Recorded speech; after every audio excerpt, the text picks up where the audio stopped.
Listen, Emily, I am the 5 minutes D&D away. accident. The D&D accident was 10 years I am ago. You have 5 to let it minutes go. away. Don't start yet. I'm driving my car. I'll be in the basement soon. All right, chill. Fuck. Okay. We're all in person. What are you talking about? Like we are literally in. We're the all in barn right person. now. You're in a coma, and we're playing around you in order to see. Wake up, please. Oh, We've been okay. waiting for you. Wake up, wake up, Time wake to up. be- Guys, this isn't woke. helping my schizophrenia. Nightmare, nightmare, nightmare, nightmare. Take your meds, schizo. the fucking freeze. No! The fucking the. No! We're losing her. We're losing her. D&D Beyond via Twitch? Okay, so they used to have an extension. It was a really cool extension that allowed you to do allowed the audience to like see your character sheets while you're playing. But D&D Beyond messed it up, so it no longer works. And they said Wizard 2 of the years Coast ago is gonna do what Wizard of the Coast does best. they said which 2 is years ago screw that they were everything gonna up. fix it. 2 years ago, the last time that they said that they were gonna fix it, and they haven't touched it. I don't know what a kilometer is. Neither do I. Wait. What? What the fuck is up? Wait. Fuck. What the fuck is a kilometer? Okay, cool. It seems like I can try logging or What's happening? Rod, can you send me a link to my character sheet? Google seems to not remember that, and I thought I bookmarked it. Thank you. Yes, I can. Also, we audio is currently live on Twitch, so everyone say hi. Giving them a little bit of an insight on how stupid. I don't think they needed much insight The on only that one. the only time in the week we come together to use even a fraction of our brain cells is to play. I mean, the reason we're all so stupid is because we're constantly jostling for possession of the single brain cell we have between the four of us. It's mine. It's mine. It's mine, and I eat it. You can't have mine. it. I ate it. I ate it. It was delicious. God damn it! Czar keeps attacking me. He poisoned me. Yeah. I'm taking damage over time. Yeah. Oh my God. Yeah. Imaginary technique. Frying pan. Ah, fuck. You know what? Fuck you. Domain expansion. America. Mind blast. Okay, so I think D&D Beyond deleted my account. No, which is what the awesome. What? I can't log in using my Gmail. It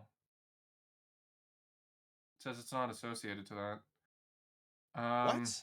Because it still says player Yektan. It's well, I use my Gmail account. Hold on.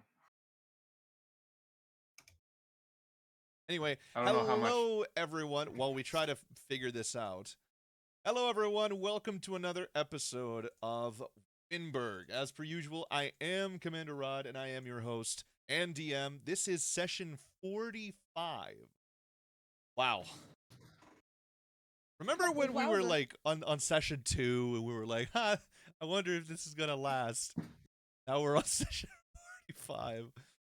I do because I was the only one there. Funny. Yeah, it's easy. It's easy for me because I joined late. That's true, but the thing about joining late is that it doesn't matter. Yes, it's true. I post this in self-promote.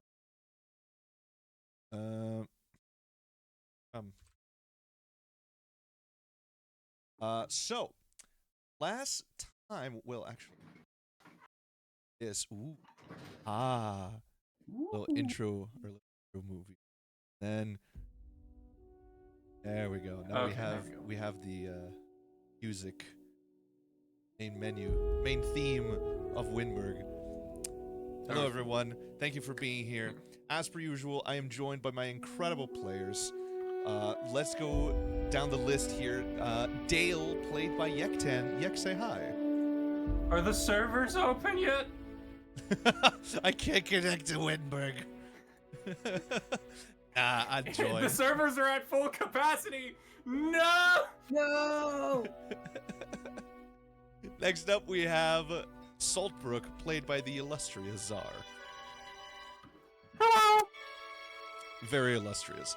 And finally, we have Ithilden, played by the lovely Emily. Say hi, Emmy. Hello. Hello. Hello. Hello. Hello, everybody. My name is Markiplier. Hello, everybody. My name is Markiplier. Last we left off, our fearless warriors had made their way across the skies towards the border of the Great Peak Mountains of the Regnum of Magna. And they decided to land the city of Lork. This was shortly after they were accosted by the Federation IRS and Border Patrol, essentially. And we had the terrifying realization that Egson and Thalion were nearly discovered in the hull of the ship, and Ithilden and Grimorian had a fight. Ithilden and Saltbrook had a fight. Grimorian and Saltbrook had a fight. There was a lot of yelling, a lot of huffing and storming out, angry at each other, but it was delicious character moments that I can't get enough of. And we ended up having a fight between Grimorian and Thalion, where they flew around, nearly killing each other. It was great. It was super fun, and no one can tell me otherwise. The ship also almost capsized. Did it? When did that happen? Yeah. Well, I mean, when Grimorian was about to fight it, I had to hold on to the controls and wait for someone Yes. to get Okay. on the ship. Yes. Very true. Okay. You're absolutely correct. Look at me. And that's why Dale is on edge right now. Dale's edging? I am Whoa. edging. Out the edge. He's edging. He's edging. All right. So Mods ban this guy. next up, okay. After that commotion happened and everyone made it back to the ship, you all see down below the Regnum of Magna. Around you, to your left side, as you make your way down to the town of Lork, you see the Great Peak Mountains. And it's immediately apparent as to why they're called that.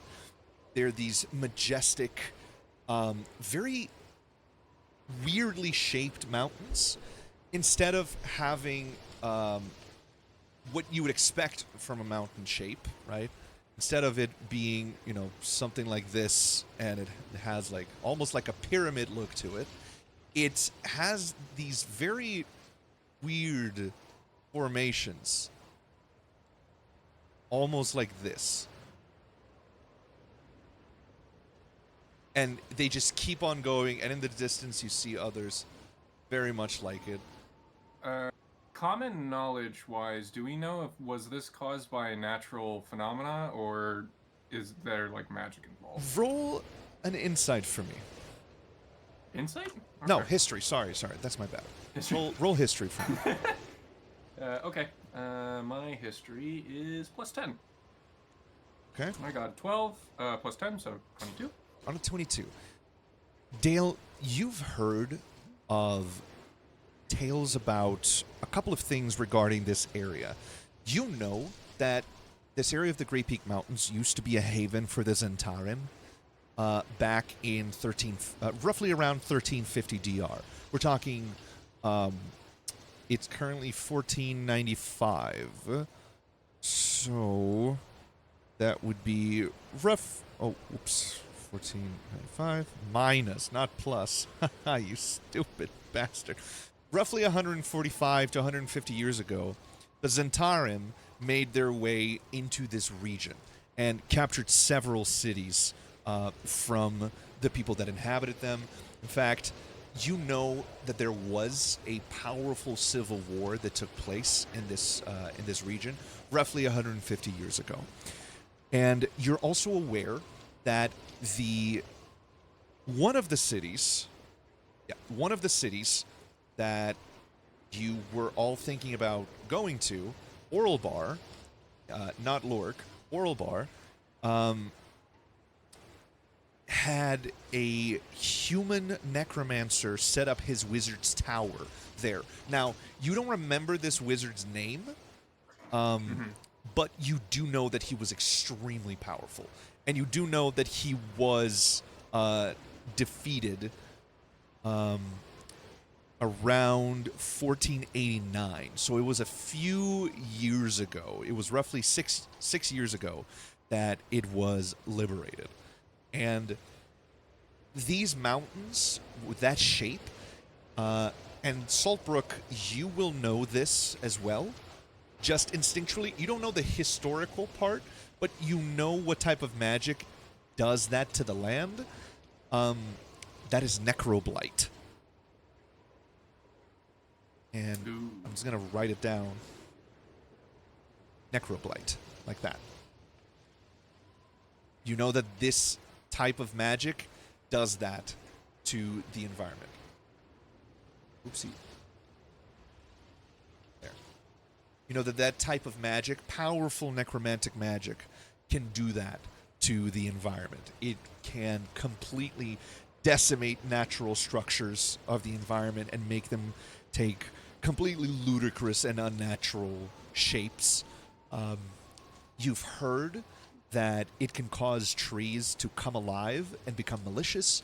You've heard that it can turn even the meekest creature, like an earthworm, into something resembling a thresher maw. You know that Necroblight is powerful, malicious, and extremely dangerous magic, which is why it has been outlawed in all of Toril, as far as you know.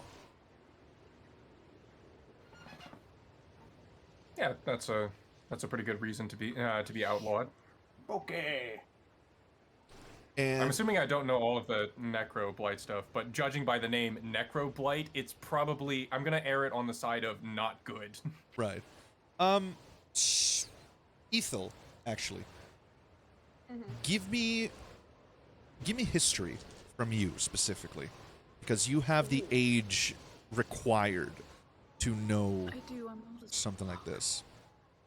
Oh, hold on. My page is refreshing. I was there, Dale.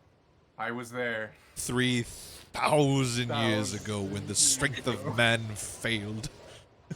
17. A 17 total. Yeah. Ethel, you, upon hearing the word Necroblight, you recognize it as part of another crisis that you witnessed. You did not suffer from it, neither did the Kingdom of Sylvania, but you witnessed it, called the Spell Plague. Oops. The Spell Plague. You know that those two things are connected. They are similar. They're not the same thing, and they're not symptoms of one another, but they happened at around the same time.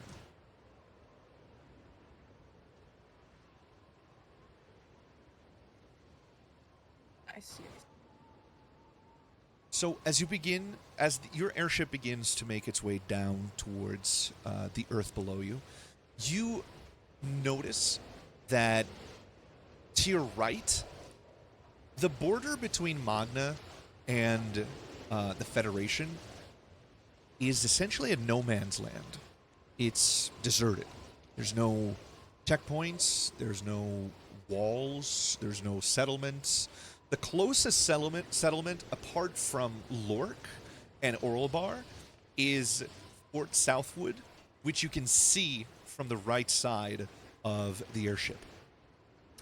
And from this distance, though you can't discern close details, you can tell that this fort is in a state of disrepair. Almost as if no one has come here in a very long... No one has come there in a very, very long time.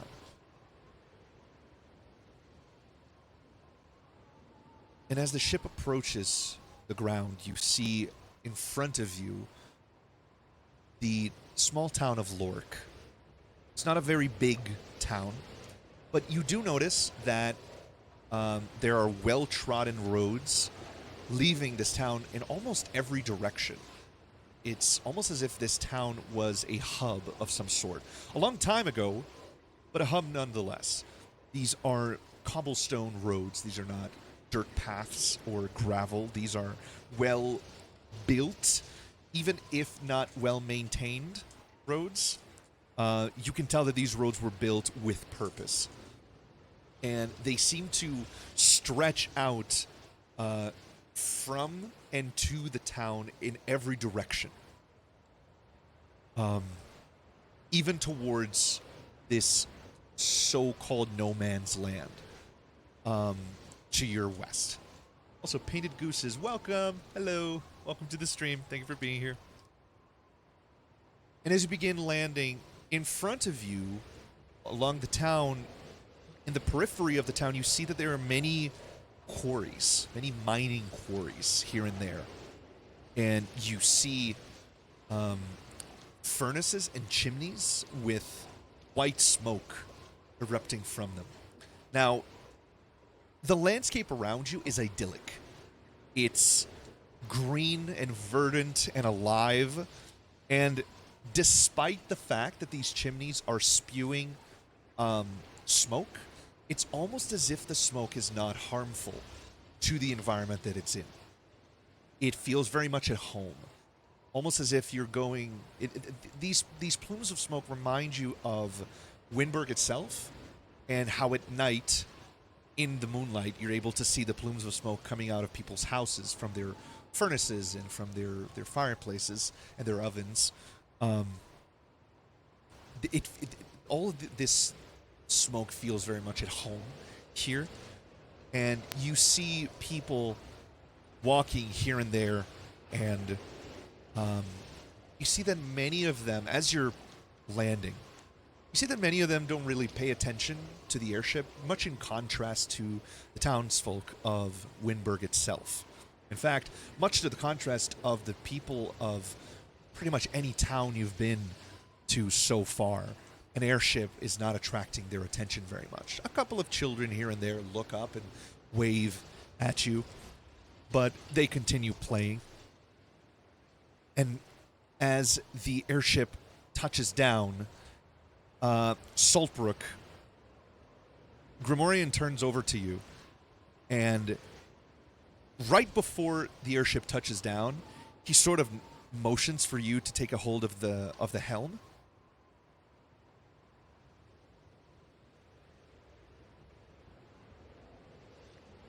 Do you comply? Sure. Okay. As you take hold of the helm, Saltbrook, you feel the thrum of the magic that circulates through the Lyra's Revenge. And there is a settling that you feel connected to you as the ship slowly touches down on the ground, and Grimorian's right there with you. He's watching you do it. His hands are on his hips, and he's slightly bent over due to your height difference. He's slightly bent over, looking down at you and observing your hands very closely. And as the ship touches down on the ground, by all rules of physics, it should be listing to one side or the other because of its shape. But surprisingly, it is not. There, I'll just take this one.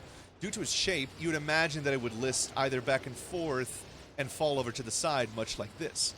But this ship just touches down on the ground and balances itself perfectly without listing to one side or the other. Grimorian looks over at you, and he has a big smile on his face as he shifts from his metallic to his organic self. And he nods in approval. Says, "Very good, Saltbrook. You're getting much better at it. Very good." Thank you.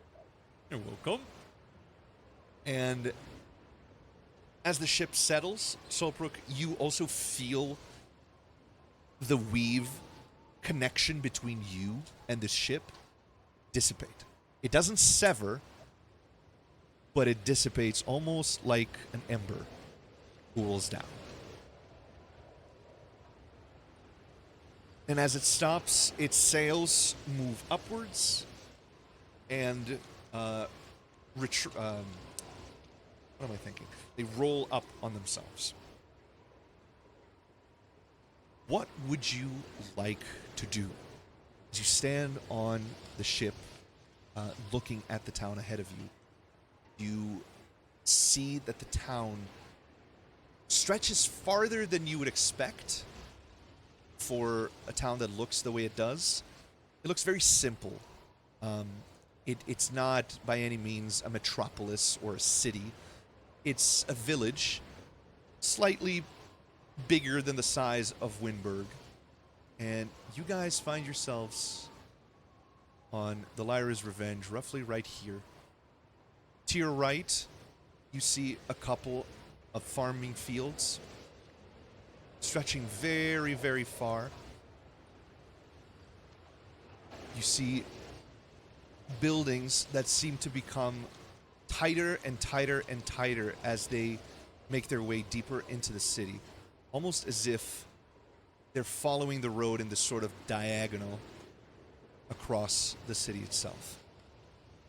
What lies beyond this, it's hard for you to tell. You do know that there is a quarry around this area, but you are unable to see it from the current position you're in, which is over by the ship.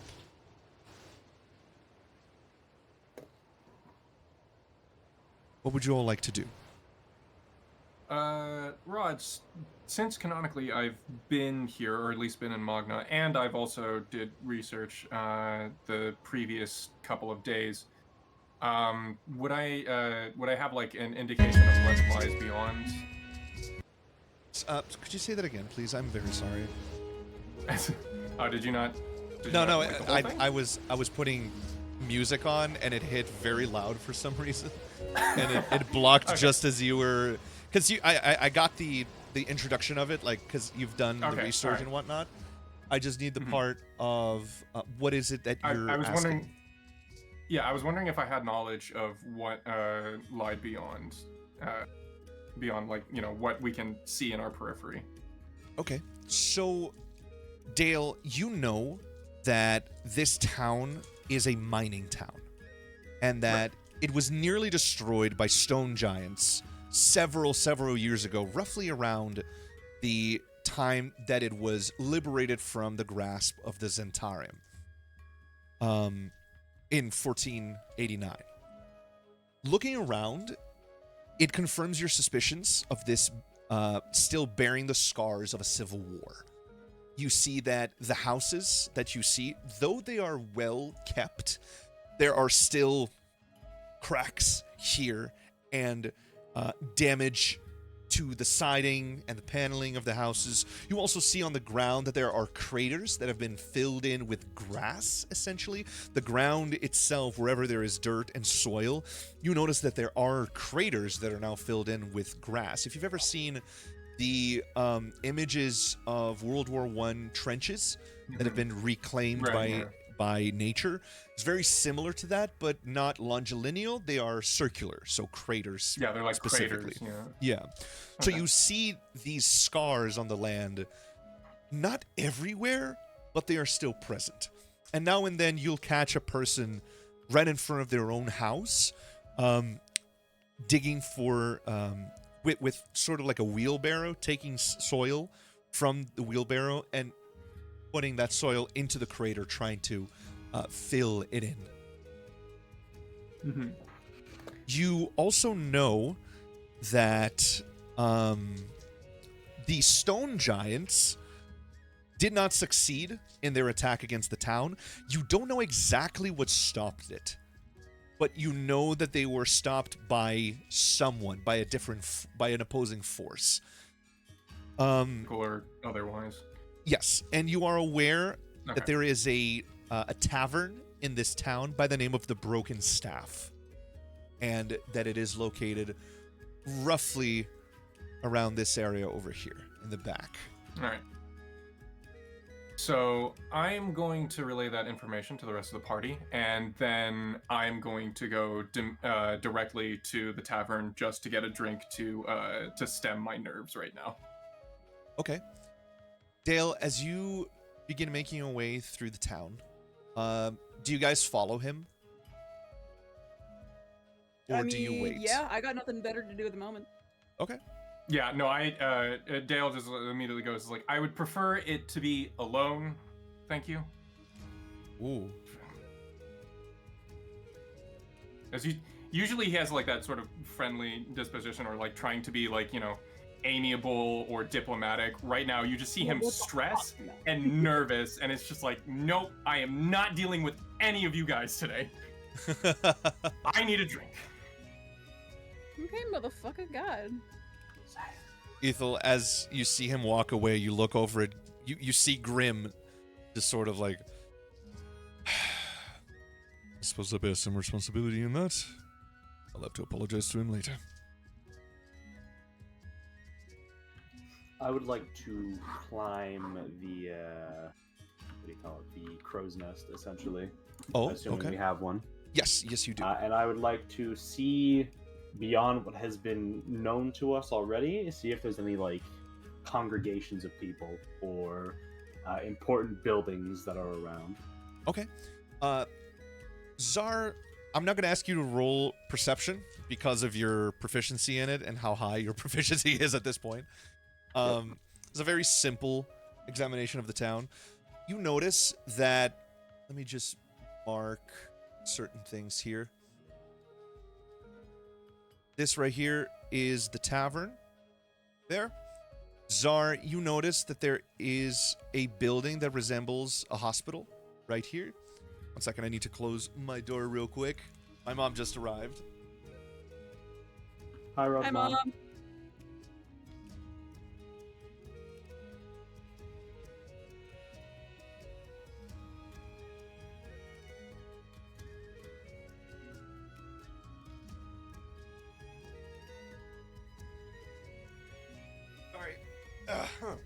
I needed more asthma inhalers, and I was out, and she brought me some. Very nice of her. Obi. What? I still had a little bit in the one that I just was realized I was using. muted the entire time. Aw, that's adorable. Oh. Okay, so Czar, you see the tavern. You see a building that looks like a hospital. You notice a congregation of people, roughly around here. And you notice that this building right here seems to be pretty important by the way that it's, not by the way that it's built, but by the way that it is decorated.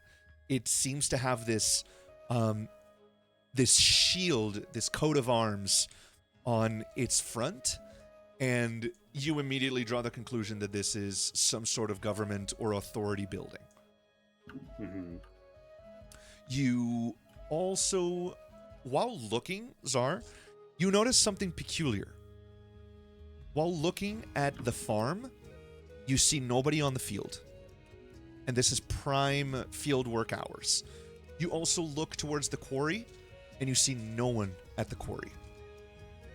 All of the people that you do see are walking along the main roads or going in and out of the buildings, going about their days. Gotcha. It's certainly interesting. To make a tiny Dale. Ethel, question. What would you like to do with Valiant right now?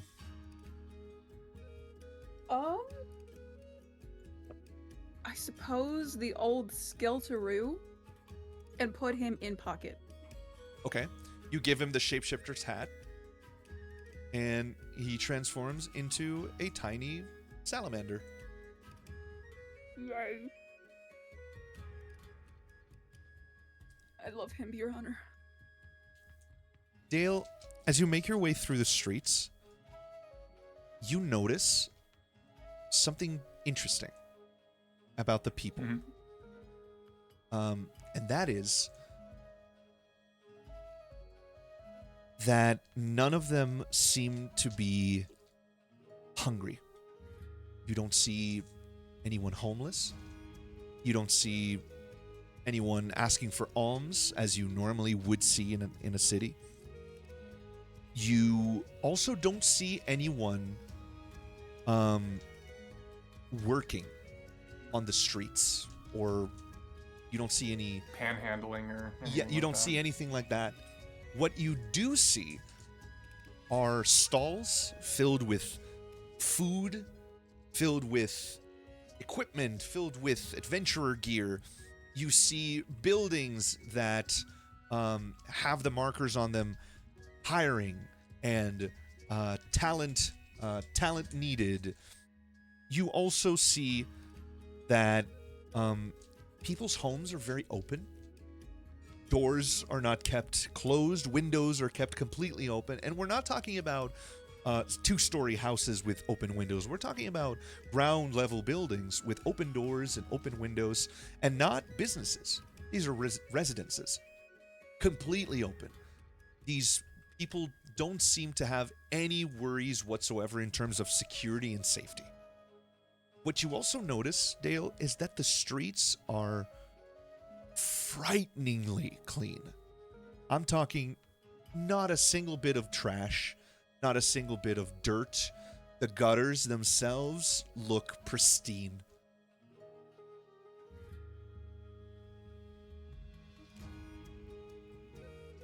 Oh, did you want me to comment on it? I thought you were Up still to you. going.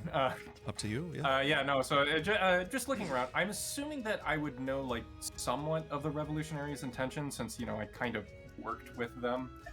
So did they like fulfill every single promise that they said that they were going to do? From what you can see right now, Dale, people seem to be living up to the promises. You see that people are safe. You see that people are well taken care of. You don't see people in squalid conditions. And you get the impression that this is a very safe town.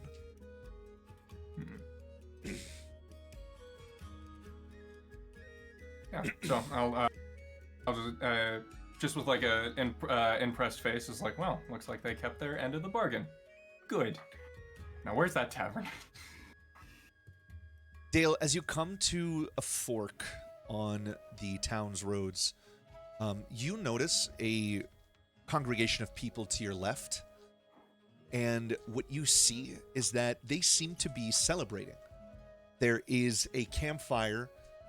It's the middle of the day, but it is still it's a bonfire, and there are people dancing around, and there are bards and minstrels playing instruments and singing in the native language of Magna, which is common, but it is a different type of common. It's guttural. It's a lot of tapped R's. It feels very resilient just by the language by the way that they speak common. And you see people giving pieces of bread and pieces of meat to one another. What you don't notice is any exchange whatsoever. You don't see gold or silver or copper being exchanged in the form of currency. You see people walk up to stalls. You see them show a small piece of paper, which is rare for commoners to have. At least pieces of paper with information like that, like identification pieces of paper. It's not common in Faerun. You see them show a piece of paper and be given a portion of food. And then they leave, and the next person in line comes in and gets their food and rejoins the congregation.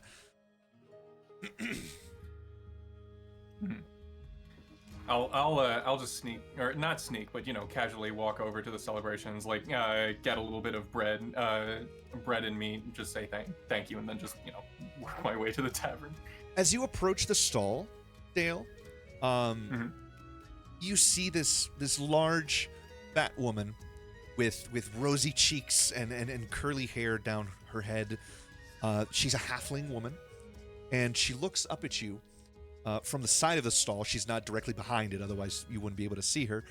She looks up at you, and she asks, "What will it be, mister?" Well, what are you offering? We've got bread balls with some soup in them. We've also got some beef, courtesy of the farm of Mr. Dillinger. And, yeah, that's pretty much it. Anything strikes your fancy? Just a little bit of beef. A little bit of beef. Yeah, sure. Let me see your card real quick, and I'll get that right for you. Card. It just sort of looking is like, shoot, I think I left it in my other gear. Oh, that's all right. What's your name? Okay, well, time to roll the alias chart. Here we I go. love that. It's one of my favorite things about Dale. Yeah. Okay. So, 6. Nitka Coulson. Nitka? Yeah, Nitka. Okay. All right. And that's Mrs. Mr. Neither, both. We'll go with neither. Oh, neither. It's good. All right. Well, let me put your name down here. And all right. Here you go. She just writes your name down on a piece of paper, gives you the food, and turns around and starts talking to the next person in line. Just nibbling on the beef while I observe everything quietly.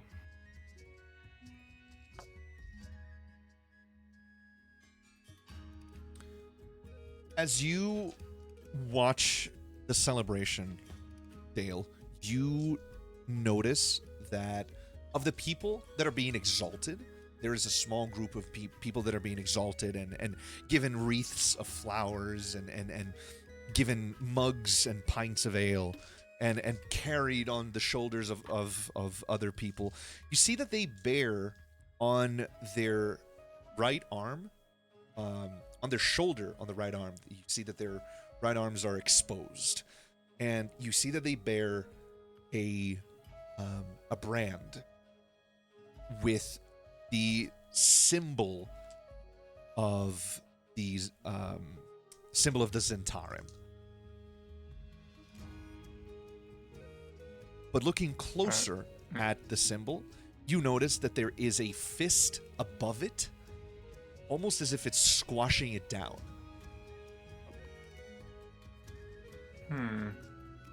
Would I know about this group or faction? Roll history for me.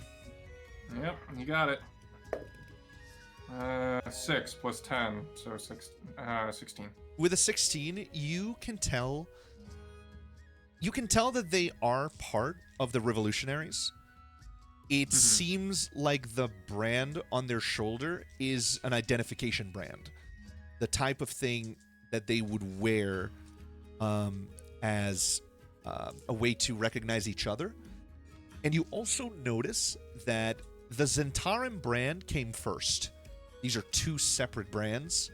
The Zentarim brand came first, and above it was placed a fist pushing down onto the Zentarim. Okay.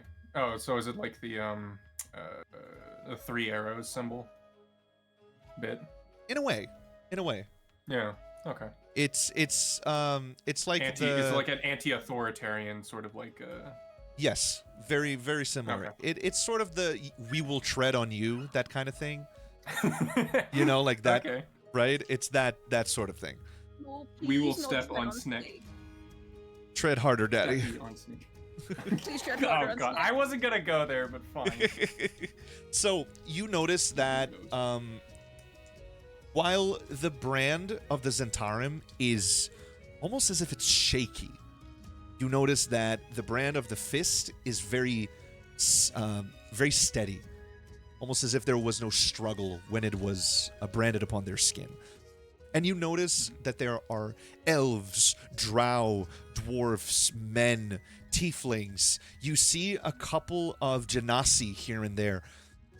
This is, whatever this group is, this is not a single race or single heritage group.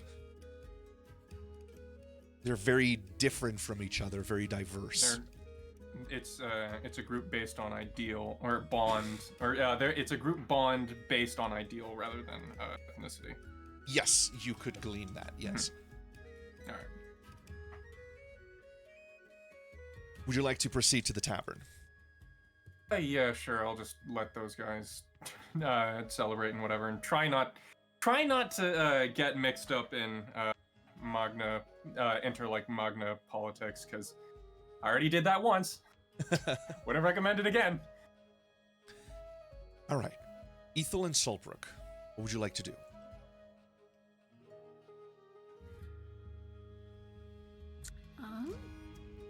I'll kind of just grab Kirith by the wrist, whether she's into it or not, and be like, come on, we're gonna go find something to eat. Oh, yes, sure. Sounds good to me.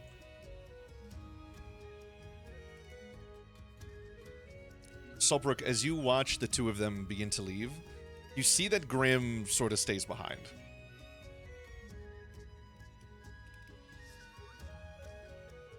Fair enough.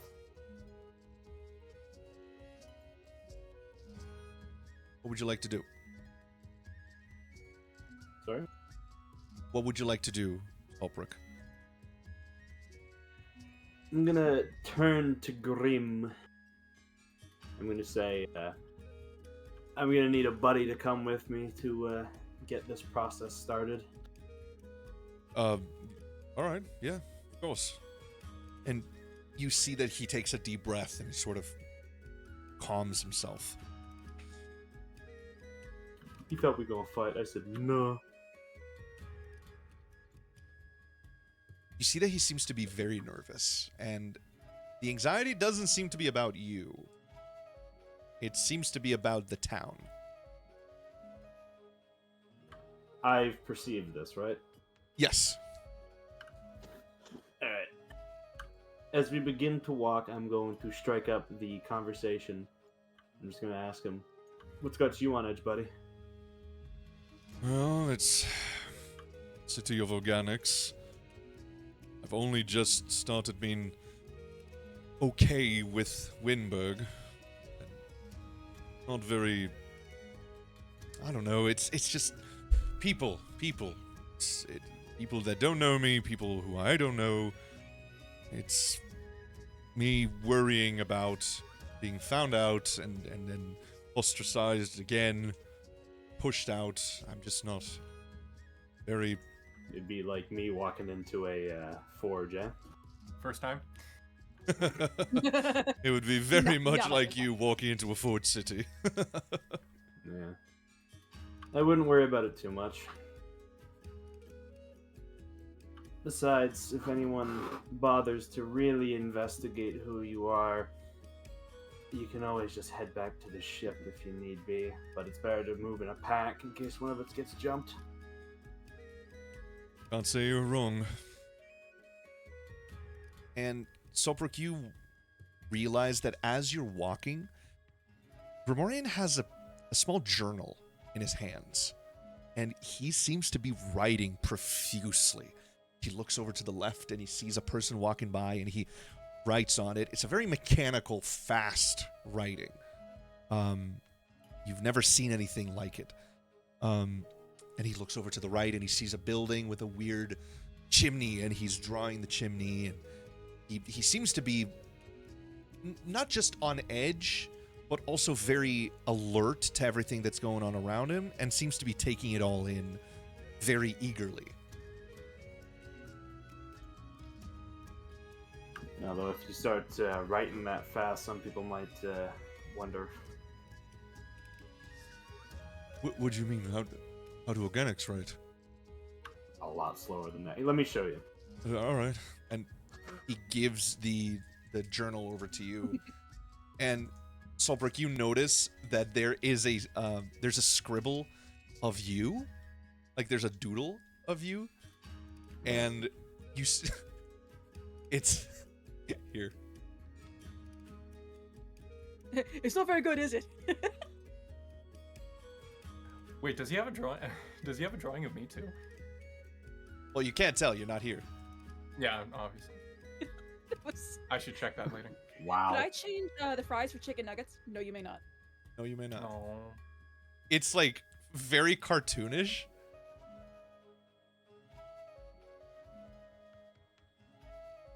There. Outrageous.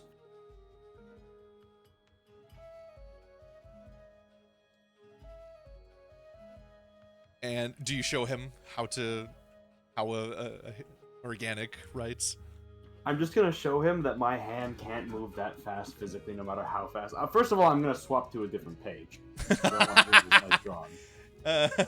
But I'm gonna show him that no matter how fast I move my wrist, I cannot write anything coherently that quick, and I have to kind of take it slower. Oh, all right. Yeah, no, okay, I can do that. Now, don't get me wrong, you could probably make a very good career out of sketching if you were able to do that quickly, but someone might ask a question about your dexterity. Solbrick, give me perception real quick. Of course. Perception, my beloved. It's gonna be a 29. 29. Yep. As you give the journal back to him, you notice something. Two things, actually. On page 32, and they're all numbered, you see drawings of organic anatomy, meaning you see skeletons and muscles, and all of them drawn with pinpoint precision, very different from the doodle that you saw. You also see a flower, which, if you want, you can roll nature to see if you know what it is. I'll certainly try. My nature's just a 0, so this will be interesting. Actually, I was 16. Damn. Nice. You recognize the flower as a lily of the valley. And on the same page, you see a sketch of a woman who you very clearly recognize as Ethildon. Oh, so he'll draw her a good fucking image, but he'll draw me like shit. Alright, I see how it is. Alright. I'm gonna stop prying through all of his information, hand him the book back, even though he's probably too oblivious to realize that I'm seeing some things. Oh, he absolutely is. He's busy looking at like two kids running around with balls made of leather in their hands, and they're throwing them back and forth. Hey, yo, what? I'm also just gonna look at him and mention, don't stare at the kids too long. What? Oh my god. Is that like a sport or something? I've never seen that. I have to be very careful how I put this, because Rod's either gonna castrate me for saying it one way, or he's gonna agree with me. It's football. Why are they using their hands, though? I don't know, then maybe it's basketball. Excuse me! He walks over to the children. This I'm gonna 7.5 foot tall man. Excuse me, hello! I'm Remorian. Stranger danger! Stranger danger! And the kids... Child! And the kids stop Hello. for a second, and they look up at him. And Solbrick, you see this little girl. Her eyes just like become huge, super wide, and she looks up at him, and she's like, "Hi." And it's like, "What are you kids doing with that? Is that like a sport or something?" And the girl looks down at her hands, and there's this leather ball, and she's like, "Yeah, it's kickball." Aw. How do you play? You kick, and she throws the ball on the ground and then kicks it. You know how kids throw things down and then try to kick it, and it's a very tiny kick? I was the best kickball champion back in my elementary school. There you go. And she kicks it, and he's like, "Oh, all right, well, that's nice." And the girl is like, "Yeah, we like to play kickball." And the little kid, the little boy next to her is like, "Where are you from, mister?" "Oh, I'm from Wyndburgh." "I've never heard of Wyndburgh. I don't think it exists." "No, Is that like where poor people are from? no, it exists. Sorry. I swear." Sorry, I'm projecting my own experience. No, it exists. It's very real. "Okay. What's your name?" "Oh, I'm Grimorian." "I'm Sasha. Nice to meet you." "Oh, nice to meet you too, Sasha." "Well, I gotta get going, but, bye." "Okay. Okay, strange man. Bye." And he joins up with you again, Saltbrook, and he grabs the journal from your hand and he starts writing. You see that he's writing noticeably slower this time, but all of his lines are perfectly straight. He can't help it. I'm not gonna fault him on that. That's gonna have to be some. He's a very good artist. That's my excuse. And Yeah, he no, looks. Grimorian is. Architecture's cool. Go ahead, Dale. Grimorian is just data training. He's Oh my god. sampling for the image generator algorithm, right? Grim AI. Oh. Grim AI. He looks over at you, Saltbrook, and he says, "So apparently," and he looks like a teacher, right, or a reporter. He looks at his page and he's like, "So apparently the name of the sport is kickball, and you kick the ball. Amazing, isn't it?"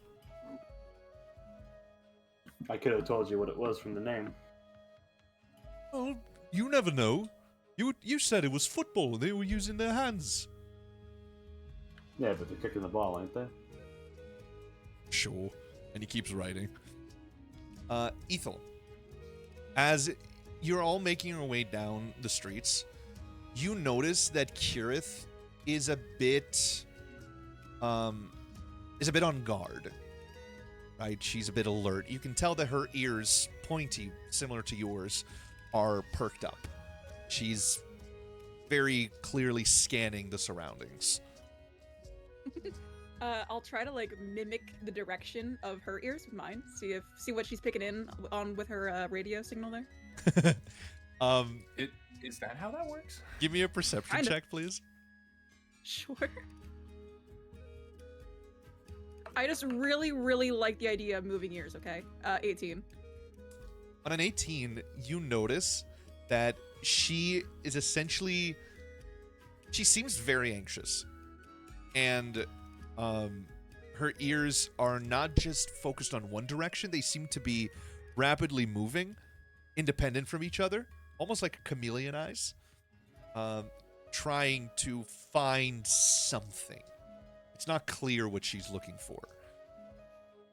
But as you put your ears towards where you saw her put, you notice nothing. Silence. Apart from, like, the very specific directions that she's looking at, or directing her hearing towards, there's nothing. It's very silent. I'll reach a hand up and kind of like flip her on the ear and be like, "What's got your panties in a twist?" And as you do that, you see that she flinches for a moment. She's like, "Don't do that. It's too quiet. Okay, I'm not used to things being this quiet and idyllic. You know, so there's got to be something to it." You're in a bustling city that seems to be celebrating something. I'd hardly call that quiet and idyllic. Yes, but there are very specific directions around us that should have other sounds, like nature, like, I don't know, maybe a waterfall, and I can't hear anything. I don't like it. It's unnerving. Also, and you Kinda see like her... They got up on the same thing. You see her look down, and her ears sort of almost frown, quote unquote. And as she's looking down, she says, And there's also that. And Ethel, do you follow? Yes. As you focus down towards the ground, Ethel, there's a whirring.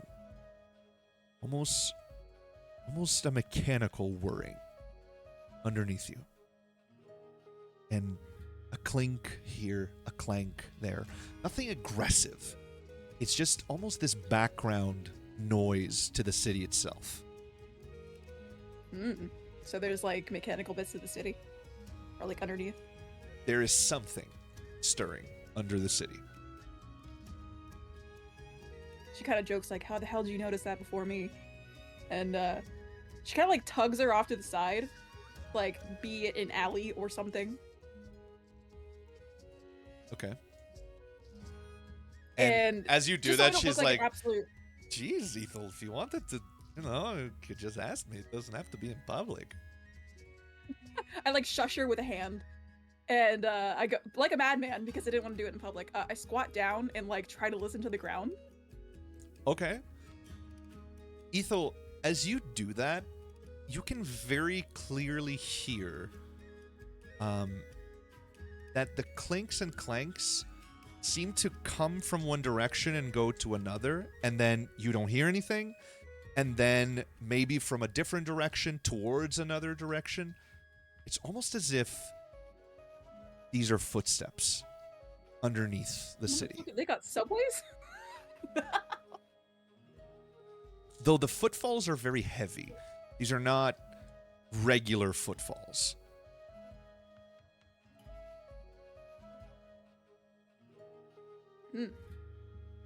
That's ominous. Okay. Yeah, I was gonna say, my first instinct was like, do they have some sort of like tram system in this medieval fantasy world? What kind of tram system stomps? I was gonna say, yeah. One thing to note is that Eberron did have lightning rails, if we'll recall. So it is possible.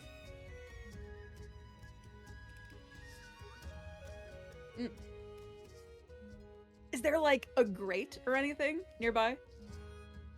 You notice around you, Ethel, that there seem to be a lot of vents from the underground. They're small, though. They're not very large. But can I fit my skinny ass in there? You cannot. It's way too small for a medium character to fit in. Damn it. Okay. That's highly unfortunate. You would have to be small or tiny to fit through one of these. I see. I see. Okay.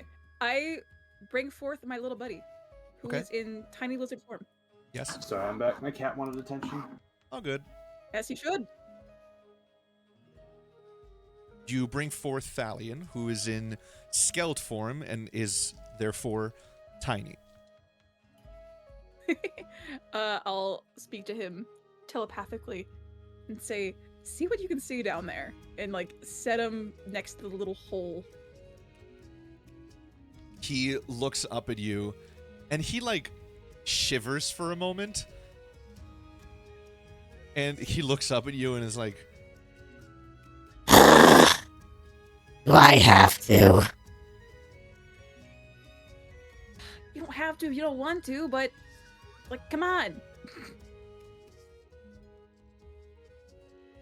and he like rolls his eyes slightly and he makes his way down there. Ethel, through your telepathic connection, you can tell it's dark. Very, very, very dark. Even with Thalion's dark vision. He's looking around trying to understand what he's seeing.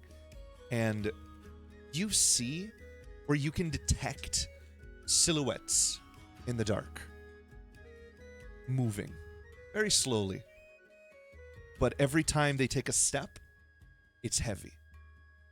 And there's a few here, a few there. They all seem to be going their own ways. They all seem to have somewhere to go or somewhere to be. Okay, are they like the Warforged Titans? Is that what they are? The tunnel itself isn't much larger than a regular person. Oh, okay. But you can't seem to figure out what the silhouettes are. They are humanoid, yes. But they don't seem to act in humanoid ways. You hear no speech. You hear very regulated, very regular footfalls. But they all seem to have different rhythms than each other. Okay. And you can, and through Thalian's senses, you smell two things. You smell sulfur, and you smell a very strong alcohol.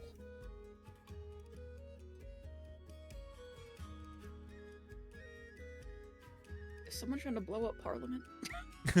Like, should I be concerned? I'll call him back up. Oh, Oh, hold okay. on. As No, no, Thalian stands continue. there, one of the silhouettes stops and shifts its gaze down, and you see in its eyes, or, in its head, you see two pinpricks of blue light. Its eyes. It gazes down at Thalian, almost as if it's looking through him, and seeing you, Ethel. And then it just looks away and keeps walking the way it was. This happens twice or 3 times. It's a very casual seeing Thalian, seeing you through Thalian, and then just moving along what they were doing before. Mm. And as they Okay. see you, Ethel, there's a cold that you feel. It's not aggressive, it's not oppressive or offensive to you. It's just a cold, an emptiness.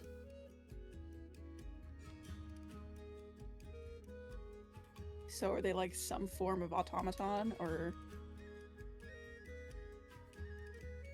We'll have to find out. the silence of he's not gonna tell me? Okay. Yes. I'll call Thalian back then, and pick him up in my little handsies, put him back in his little pocket. He makes his way back, and you see that his scales are like... If dragons could have goosebumps, that's what he has right now. His scales are just all frilled up. He shakes a little bit. He's like, Not looking forward to finding out what those are. But you were very, very brave. And I like pat him with a finger. Yes, I know. Thank you very much. I will provide him put pocket inspiration snacks. on your page. Thank you. He'll get pocket snacks here in a bit. You all continue your way down the street. Yes. Saltbrook. As you Yeah. all approach this, the third fork on the road, you notice the commotion, the celebration happening to your left. Ethel, you notice it as well. What would you like to do? Can I tell what they're celebrating? As you look at this party, you can tell that they seem to be celebrating specific people, carrying these people on their shoulders and showering them with meat and ale and tobacco and all sorts of garlands made of flowers and wreaths and whatnot. And they seem to Got be it. So dancing. not like a holiday. No, not like a holiday. Well, they seem to be celebrating these people today. Whether it's a holiday or not, it's not apparent.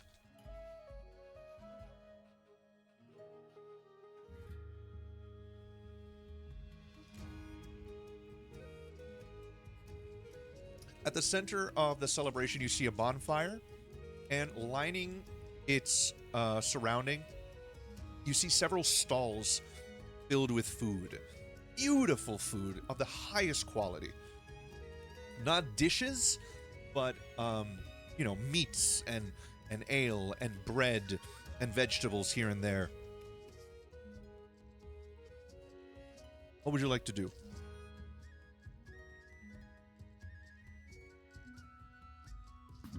I'd like to observe the general state of the populace. Okay. More so, like, do they got dirt on their clothes? Have they been working today? Or what the look be like? Solbrook, you see sweat, but that can easily be attributed to the fact that they're dancing and eating and laughing and running and having a good time. You do not, however, see dirt on their clothes. You do not see dirt on their hands or their faces. They seem to be in great state of cleanliness. Their clothes, although not noble, they are well patched, well mended, clean. You don't see anyone being pushed out. This is a celebration that very much includes everyone in the surrounding area, and those that are not in there are by choice. They very much leave the celebration, go do something else. You see the same person enter the celebration, eat something, drink something, then leave for a while, go their own way, and then return. And this happens a few times over the course of 5 minutes that your guys are there.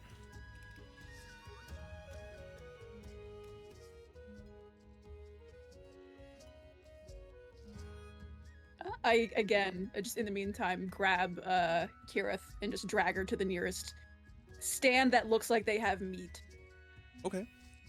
As you approach the stall, you see a very tall Genasi man. They are an air Genasi with silver skin and long white hair, with these beautiful red eyes that seem to glow due to the contrast between them and this Genasi skin. And the Genasi looks over at you, and he says, "All right, lass, what will it be?" 2 helpings of whatever you got. Or and she's like looking at whatever this man may or may not have. All right, let's see. We have pork, we have bovine, we have air whales, we have land wares. Sorry, you have what? Air whales. You know? Air whales? Aye, yeah. Very. You eat them? Yes. Whenever they fall down. Air whale fall is one of the greatest times of the year. Someone has to harvest them. Huh. Very fatty Let me meat. try some of that. She's like, let me try some of that. And he begins preparing it, and as he's preparing it, you see that he's very nimble with his hands. He's very dexterous. He's preparing it and cutting it and trimming it. And he looks over at you while doing this, and he asks, "All right, just need to see your papers." Ithil, being the sweet summer child sometimes that she is, she's like, "Oh, I have coin. I don't have paper." And she starts fumbling for like a coin purse. Ah, I see it from you're from the outside. All right, Federation, Coalition, which one are you? What's it to you? Nothing much. Just curious. You don't need to answer it. It's largely my curiosity while I'm preparing this. We're passing through, and again, she tries to present the coin of "Hello, you have wares, I have coin." Sure. All right. No need to tell me. We don't take coin. Thank you very much. What is your name, if you don't mind me asking? I do need to write it down.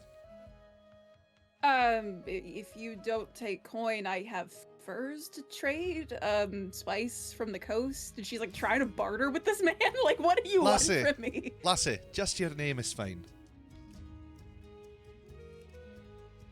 She leans over to Kirith and she's like, "That's how the Fae trap you. They ask you for your name." Oh, these poor fools. Is that how they do it?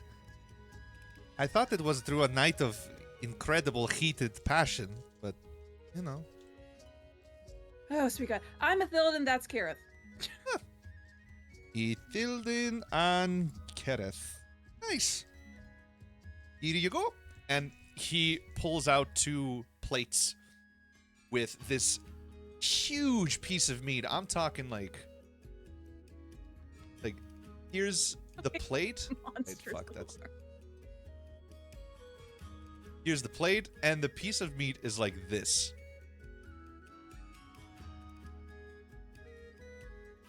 And it has this That's blue a lot of land or skywell. blue hue on the outside and this pinkish meat on the inside. And he hands it over to you. Here you go. The ale stall is right over there if you'd like to get it, and the bread bowls are right over there. And it's making sure that you see it. Can I get you to anything else? You still haven't told me what I owe you. You owe me a smile at most and a thank you at best. She like sets it down, like leans on the table. She's all right. What's the catch here? There is no catch. This is a celebration. Also, we don't... Listen, I can tell that you're from outside, and that's alright. Our customs do not involve coin. It doesn't... we just don't do that here. You are a visitor upon our lands, and you're hungry, clearly. We have a celebration going on. You can join us, and you can partake of our food, or you can not do that, if you'd prefer. Either way is fine. And again, she's just like staring at this man with like squinted eyes, like, what the fuck? Listen, you're not the first to, believe there's a catch. You're not going to be the last. I completely understand. Before I moved here, I didn't get it either, and now I do. So, suit yourself. If you would make it feel you better, if you put the coin on the table and I accidentally hit it and it drops on the ground and you robbed me. You seem to be an adventurer. Stealing would not be too far away from the things you do. Here, give me the coins and I'll accidentally drop them on the ground and you'll surreptitiously take them from me. Come here. Come on. And he puts his hand out to take the coins from you. Well, thank you for the food. I'll flick him like 1 coin. He catches it with his hand. He catches What? it with his hand and he throws it straight back at you, like immediately, not even subtly. Oh no! Looks like I dropped my coin. It's a pity you already grabbed it. Finders keepers. Anyway, next in line, and he snaps his fingers and like motions for the next person to come in. I just scurry away with Kirith in tow. What a colorful character, huh? I don't understand. They don't take coin. I'm not complaining though. This food is great. I didn't exactly expect the alleged, I don't know, freedoms of the Magna to reach this far. I'm not going to complain. This meat is incredible. And you see that she's like taking so many bites out of it. What's up? Nothing. I was making a joke. Do it. Tell the joke. Nope. Freedom, liberty, and managed democracy. And manage democracy. Wait, Okay. hold on. Speaking of tea, I brought tea. Holy shit. Magna divers. Hold on. I should have. No, because I'm so pissed. What a Freedom freaking cool name never is Helldiver. sleeps! How'd you like the taste of freedom? Thank you, Rob. Thank you. I know the Welcome. term hell divers from the carrier bombers on World War II. So Yeah. Oh, fuck. Anyway, okay. So you begin to leave, Ethel. Yeah. Saltbrook, would you like to interact with the celebration? I would, but I would like to look for somebody who looks like he's important. Give me a perception check. 1 perception check coming up. 15. A 15. You look around, and to the best of your ability, you cannot find an important person. anyone that differs from the others, you can't seem to find anyone.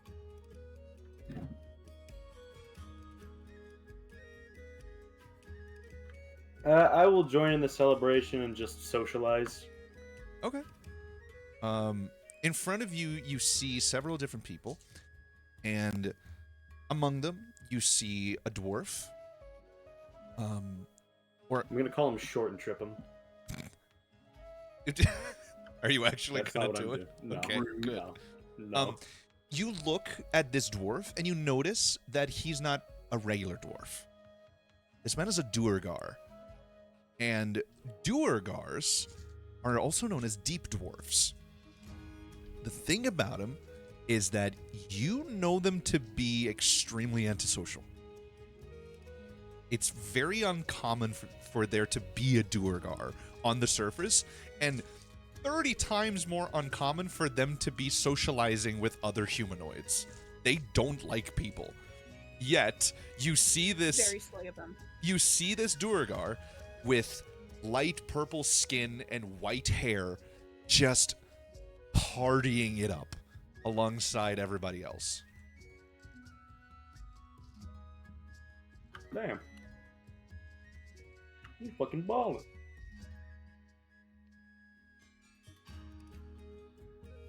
Would you like to speak to him? Yeah, sure, why not?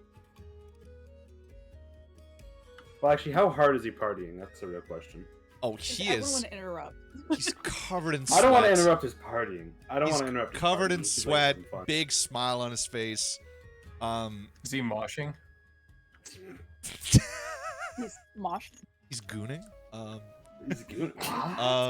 No, he's having a great time. He's dancing. He's switching partners, doing the locking the arms dance and hopping yeah. together. And I don't want to Very interrupt man. him if he's absolutely busting it down right now. he's not busting it down Determined sexual man. style, but this is definitely dwarf strong style. Yeah. I don't want to interrupt him if he's absolutely having a bustling time. Let's go see if is there a bar like outside here? Roll an acrobatics check for me. Oh. Someone's about to get hit.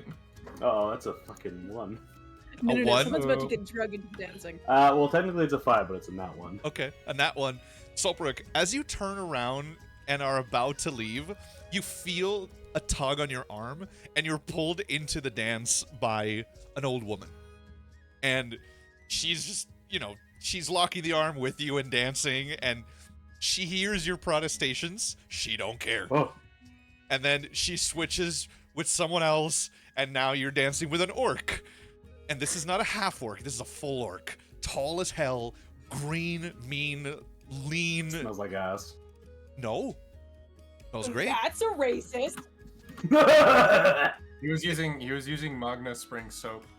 No way, really? They- You got a promo code? They smell great. None of these people smell bad. That's a surprise for you. That's crazy.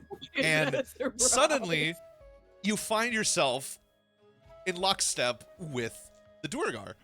And he looks up at you, and he has this long white beard and long white hair and bushy brows. He is also blind in one of his eyes. In fact, the same eye as you. And as you're dancing together, he sort of motions to his eye and then motions to your eye patch, and he has a big smile on his face, and he's like, "Ha ha ha! What are the odds, laddie? Look at that!" Aw. Like a mirror image. Like a mirror image. That's for who you spellcaster by any chance. Of course. And he I'm gonna give looks. him a little wink in my other working eye so it looks like a blink. He can't tell. He looks down at your hands, and he stops completely. He freezes, and he looks at your hands, Saltbrook, and he very delicately cups one of your hands with both of his. His fingers are very thick for his size, very bruised, calloused. His hands extremely rough to look at. And as he cups your hands in his both of his eyes wide, his mouth his jaw hanging open. He looks up at you and he says, "Are these the Arcanist's gauntlets?"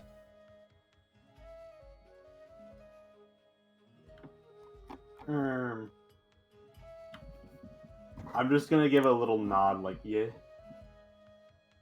Bloody, how did you come upon these? That is a long story, my friend. And a long story it shall be. Come. And he grabs you by the hand and begins pulling you towards the tavern. Ethel, you see Saltbrook being drugged by this Duergar. Drug. Hold on. Hold on. Dragged. Yeah, I know. Dragged? I thought it was drug. Okay. No, drug means I'm getting roofied. You're Not gonna- drugged. Not drugged. I know, drug. I know. Being dragged. also- Fine. Before we go, I was having this burning, but nobody's gonna get it. It's Sobuk Boyad Perez. Sobuk Boyad Perez. I don't. Is it like a dance circle thing? It's farce. No, so in Iranian cultures, usually they would shout your name and then Boyad Perez, and it means person must dance. Aww. Not you. You're allowed to dance. You have to dance. Gotcha. So as soon as they start, every single fucking time in like my family reunion, I just hear Yekten Boyad Perez. Yekten Boyad Perez. That's I'm just adorable. like, I crap. love that. That's so cute.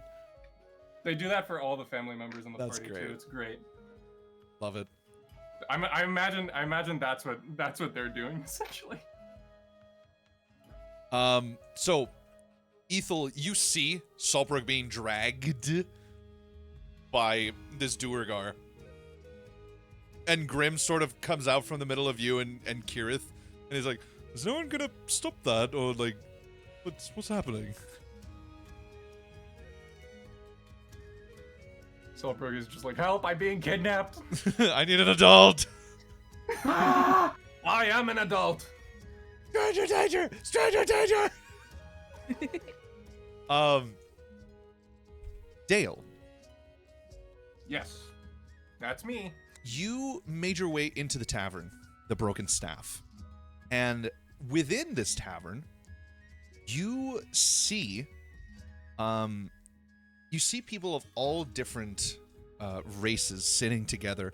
You also notice that this tavern is unique in that there are no separate tables. It's a single table that goes all the way across the entire tavern. It's And- one big square. It's a communal table, essentially, yeah. Mhm. And there are a ton of people here. And they're all sitting together, eating, laughing, and having a great time. In fact, I should just... Tavern, and then at its center, all the way across, you have a bar right here, kitchen, entry. Here's the entrance. The two big, smaller. Thick. Here's the entrance.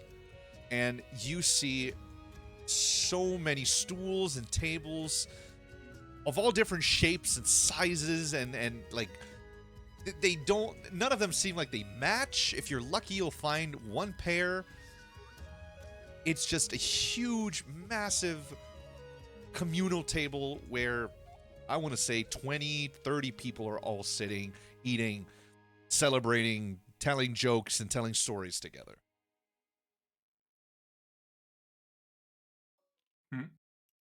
Oh my god, I'm so tiny. No, there we go. What will you do? I'm gonna go over to the I guess where the barkeep is to get a drink. Okay. You make your way through the crowd and over to... And as you arrive at the bar, you notice that the barkeep is a tall, dark-haired elven woman. Her ears, different than Ethilden's. Instead of being long and pointed up, like this. They almost point to the side like this, and they're much bigger than Ithildin's. You recognize this person as a Fey elf, a sub-species of elf. You see that she wears very rough clothes, and she carries with her at all times a quiver and a bow. But she is by no means disheveled. This is a very well put together woman, very strong woman too. Her presence itself is intimidating. And she does the stereotypical barkeep thing of cleaning a mug. And she looks over at you, her blue eyes piercing.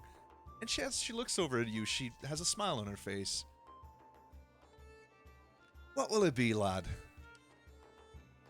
I would like 2 of your lightest ales, please. Lightest ales? Huh. Looking to extend your party, and I see. I just wanna, calm my nerves. I'm not looking to get absolutely smashed. All right, and are you drinking with someone else? Nope. 2 for you, 1 for me. And she pours 2, gives them to you, and pours 1 for herself. She smacks it down on the counter, and she says, "Your good health and the revolution." And she just gulps it down extremely quick.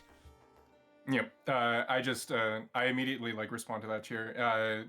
So it's just like, cheers to the revolution. I just drink a sip. I take from the other cup and is like, and cheers to the comrades that we lost along the way. And I sort of clink, then also drink. As you say that, you see her eyes go wide and her eyebrows shoot up and a big smile on her face. Ah, true friend of the revolution, huh? I'll drink to that. And she pours another mug of beer completely to the top and just chugs it. You've seen Goliaths chug slower than this. Jeez. This woman is a machine. She is the machine! So, what brings you to our humble country? On business. Business. Business. You're probably headed down to Castle Magna, aren't you? Indeed we are. All right. You have a... What's your name, friend? Where are you from? Alias. Alias time. It's alias time. So excited every time. Let's see, we got... Okay, 8. Madonna Gutierrez. Madonna Gutierrez? Fantastic. Holy shit. Madonna I guess I just Gutierrez. shapeshift into a woman before this, so yeah. Okay, yeah. Retroactive is fine. Yep. So, Miss Gutierrez, you have something about you. I can't place it. Have I seen you before? I get that a lot. Right. I can't place it. There's something about you that I can't exactly. I just have that face. You have one of those faces, huh? Yeah. And she looks down and she says, "So calm your nerves. What's all that about?" It's a long story. Well, the ale has just begun. You have plenty of time. Okay. So I'm just gonna spin like an absolute tale of nonsense. Since I have like a college of lore, I'm just gonna be like grabbing a bunch of stories that I know from, and then just of like world-bounding adventures, and just sort of like mix them up in a bundle. I'm assuming that would be a performance for like oratory. These are lies, yes. Well, I mean, they're stories. But they're not Are stories yours. lies? Are you presenting them as yours? Yeah, sure. So I guess I would be lying. Deception, yeah. All right. Well, I have an advantage in that, so. I know. Allow me to first one is cheat a in your benefit. All right, fine. I do that for all of you. 14 plus 20, so that is 34. Damn. She is completely enthralled. She is like on the edge of her seat. She is downing beers. She is loving every second of this. And as this is happening, Ethel and Saltbrook. Well, Saltbrook, you're being pulled into the tavern by this Duergar. Ethel, what will you do? I guess follow along inside. Okay. I can't let him just be drugged off into the distance. You just see the dwarf immediately like just taking some pills and just like I was putting some gonna say, pills on his like- palm.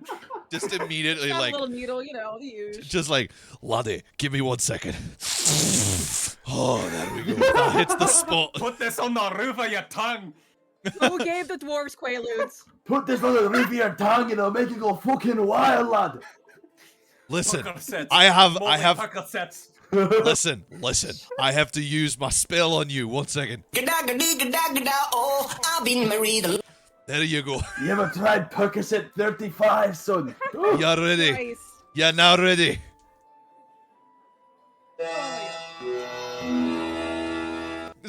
Saltbrook and, Ain't and the no Duergar way. are completely zooted. So They're dance drunk. as you make your way into the tavern,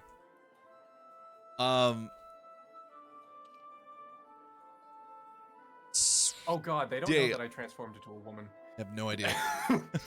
They have no idea. We don't know Saltbrook. who you are. Saltbrook, you and the Duergar burst into the tavern, and as this happens, Dale, the Yeah, barkeep. I'm immediately gonna put like my my hood up. It's just like I don't know these people. I don't want them to know that I'm here.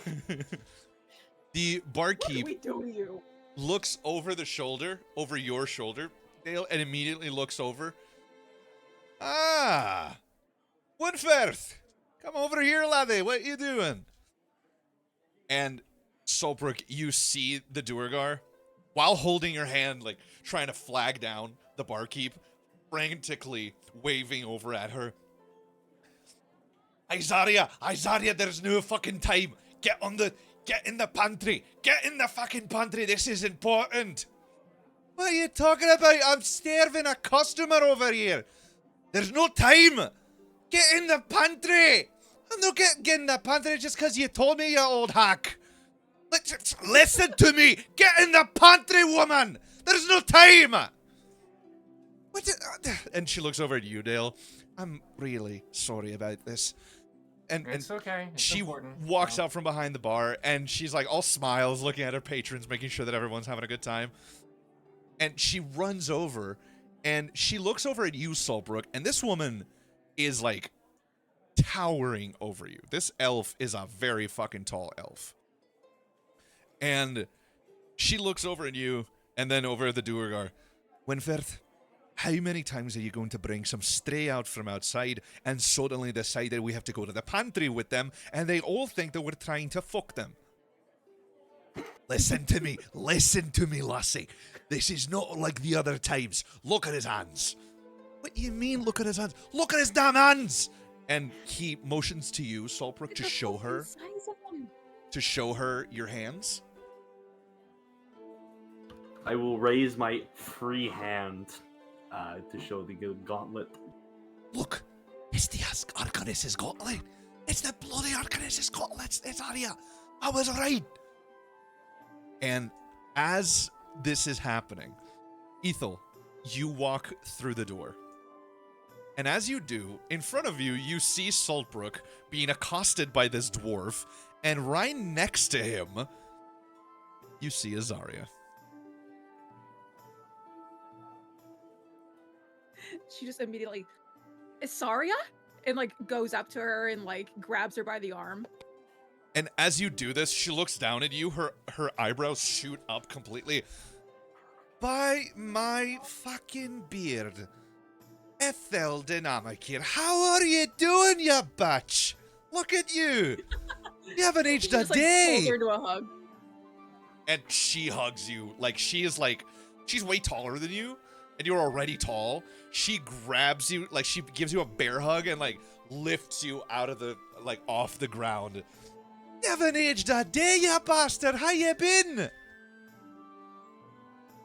Oh, just horrible. And I just, like, keep smiling at her, and it's, oh, I'm happy to see her. Oh, goodness. Do you know this bastard? And she points over to Saltbrook. Yes, I do. I'm glad you haven't pegged as a bastard already. I pull out my Bicky blaster and I gun down a Philbin in the street like a real OG. In the streets of Rio de Janeiro. Don't go to the Broken Staff tomorrow. I like you. Don't go there. Don't go to the Broken tomorrow. Don't go to class tomorrow, kid. Jesus. She looks over at you, Saltbrook, and she's like, and then she looks back at Ethel. You still haven't lost your sharp wit, have you? And who is that? And she looks behind you at Grim. They're the same height. And she looks down at you, She's Ethel. as big as him. Yeah. She looks down at you, Ethel, and she's like, you're gonna have to tell me all about that one. I like him. And- Yeah, he's a case. And as she's saying this, Winfirth looks over at you, the Duergar, looks over at you, Ethel, and he sees the Bloods Queen bow on your back, and he's like, by my beard, there's more than one. Oh, by Mort, there's more than one. And you, Ethel, this Duergar immediately, like, closes the distance between the two of you, and his eyes are, like, wide, and he's staring at the Blood Queen's bow, and he's, like, he's not touching it, he's not invading your personal space, but he's almost drooling looking at this.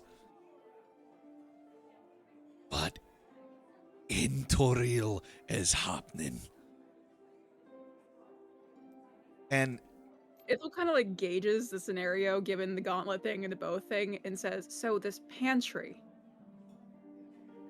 right, the pantry, Wolfgar. Stop calling me Wolfgar, it's Winfirth, you know this. What's your last name? I know. And they start making their way, and they motion for you guys to follow. Dale, you see as they all make it towards the pantry. And Whatever happens in Isaria- there, it's their problem. And Isaria runs over to you and says, completely sorry, Madonna. I've got some business I need to attend. You understand, right? Yeah, 100% understand. Okay, again, idiot question. Could I, like, hypothetically smell Dale if he's within a certain... Well, I didn't change my clothes. So Yes, we you will could have see a the better clothes. chance this time. Also, I did tell you I was going to go to the taverns. Very true, yeah. Putting 2 and 2 together. Would you like to try and Okay, recognize so them? I'll halt the party and just, I don't, like, again, I don't really give a shit. Dale!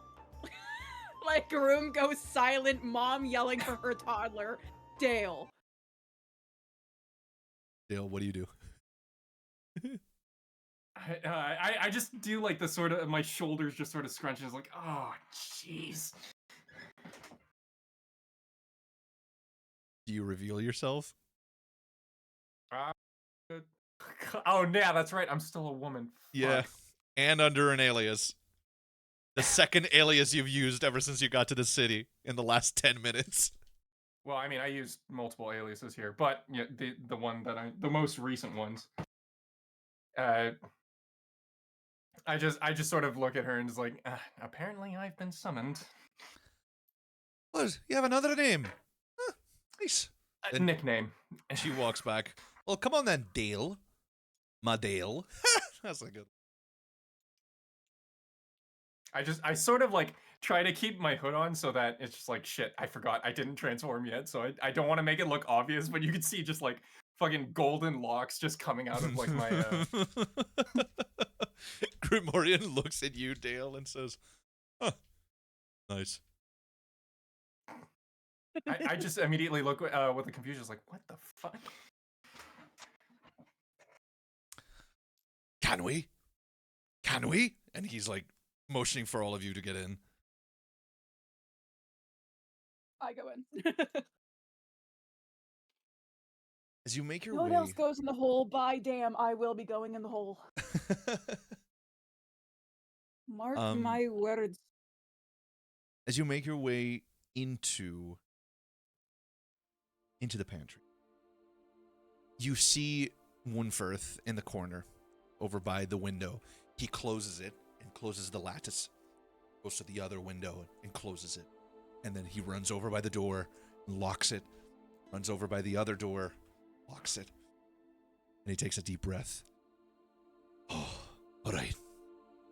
Now, you first. How did you get those gauntlets? And he looks over at you, Tolbrook. I'm gonna look over at Ithilden. And I'm like,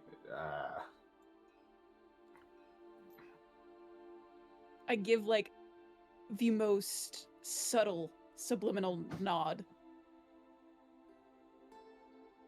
If I remember correctly, I got these from killing fucking silly bitch man.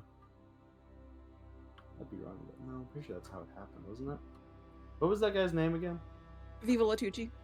From Wayland. That's it. Yeah, we absolutely Wayland bodied the shit out of him. Lugarius Wayland. Now how do I put this in a way that doesn't? Well, suppose the long story has to start somewhere. If you want to just say, I relay the story of how I got it, that's perfectly fine. I may as well. I don't remember what the place was called. I don't remember most of the details anymore. It's okay. I remember that we bodied the shit out of Tucci, and then bodied the shit out of Acerak, and then bodied the shit out of Wayland. So you fought So damn Acerak with that. There is no doubt about it, Azaria. These are artifacts of Bahamut.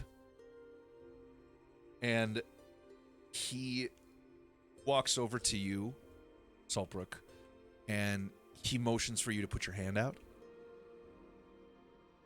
I will. As he cups your hand, right? Your palm is facing upwards, and he cups your hand with his own.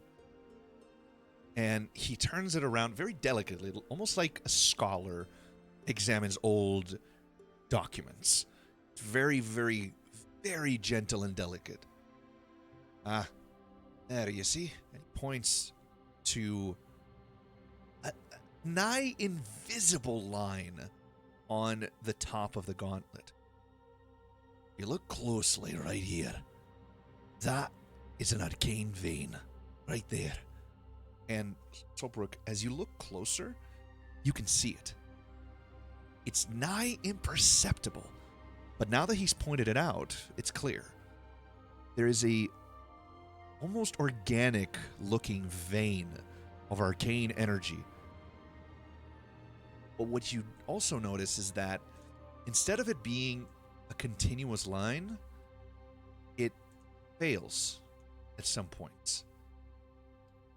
And it's constantly moving from the top of the gauntlet, right? From the bracer towards the fingers. So it's constantly moving in this direction. Like that.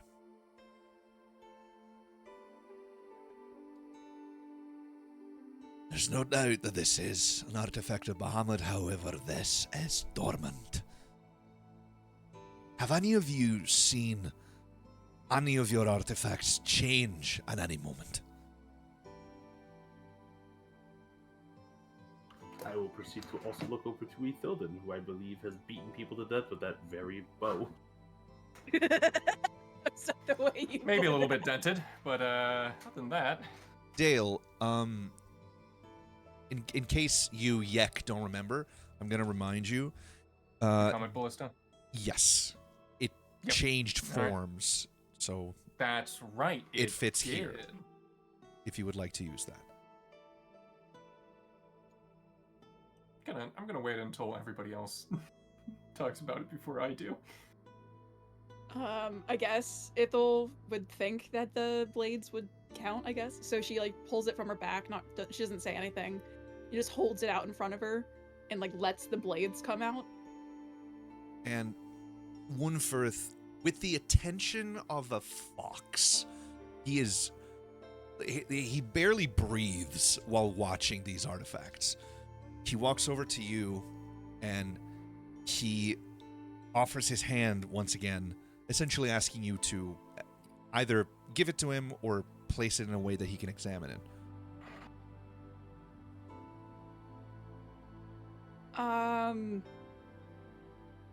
Say, is there like a table? Or like... Sure. He goes over to the side and he pulls a small stool, a tall stool, but large enough, probably made for a Goliath. It looks like a bedside table, but it's a stool. And he brings it to the middle. Do you place the bow there? Yes. As you do, it's currently in its melee form. And he looks very closely at it. He pulls a small magnifying glass.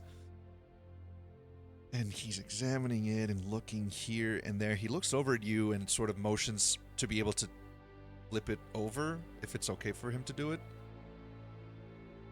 She gives like that same kind of curt little nod. Okay. He flips it over very gingerly. And he immediately sees it. Ah, right here. And he examines it with his magnifying glass. Same thing. Again, the bigger the artifact, the harder it is to find the vein, but you can see it here. And he motions for you to come look through the magnifying glass. You see the same thing that Solbrook saw. Very same. However... The Snickers dick vein? Yes. However, you notice that despite the fact that the line of arcane... this arcane vein is also spotty, its light seems to shine slightly stronger. You have treated this artifact with adamantium, haven't you? Or adamantine, whatever you call it. Duergar call it adamantium, you call it adamantine, doesn't matter. It's good. Very good. And he looks around the room and lands on Rex. And he cocks his head to the side and he looks at the scimitar that is on Rex's tied to the side of his sash. That one is one as well. It's new. It was made recently. It's active again. That is very important. And you don't seem to have one. And he looks at Kirith. And Kirith seems a bit dissatisfied. Well, all you people get the cool toys to play with. All I have is this. And she pulls out her sword, Flame Tongue, and ignites it. There's fire. Well, lass, that's not an artifact of Bahamut, but it is a ballast artifact. I'd keep that close to you. A ballast artifact like Bator? Yes, Bator. I am not a scholar of Batorian artifacts. I can't really help you with that. Huh. You learn something new every day. Look at that. Didn't know it was But an you know artifact. what these are. Aye, lass. And he looks over at Grim, and Grim pulls out the hilt of his spell sword. Would this one count as well? The spell sword. Beautiful. Show it to me.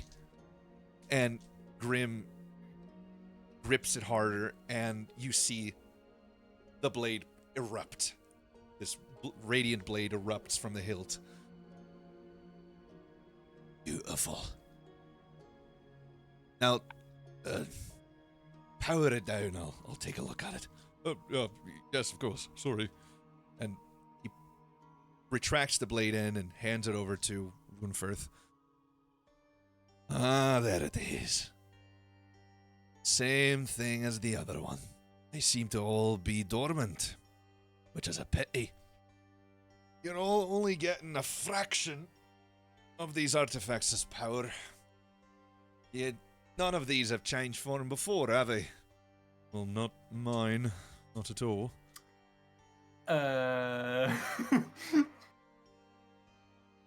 Go on. So, You have anything to say, lass? story. Yeah, I'm assuming everybody's just like, what?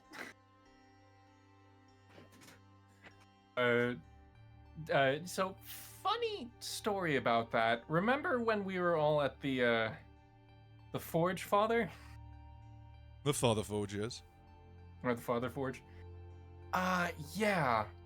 This, I believe this underwent a transformation, and I just, like, pull out the Comet Ballista, trying not to, like, show my cloaked face too much, and I just hand it over to him, and it's like...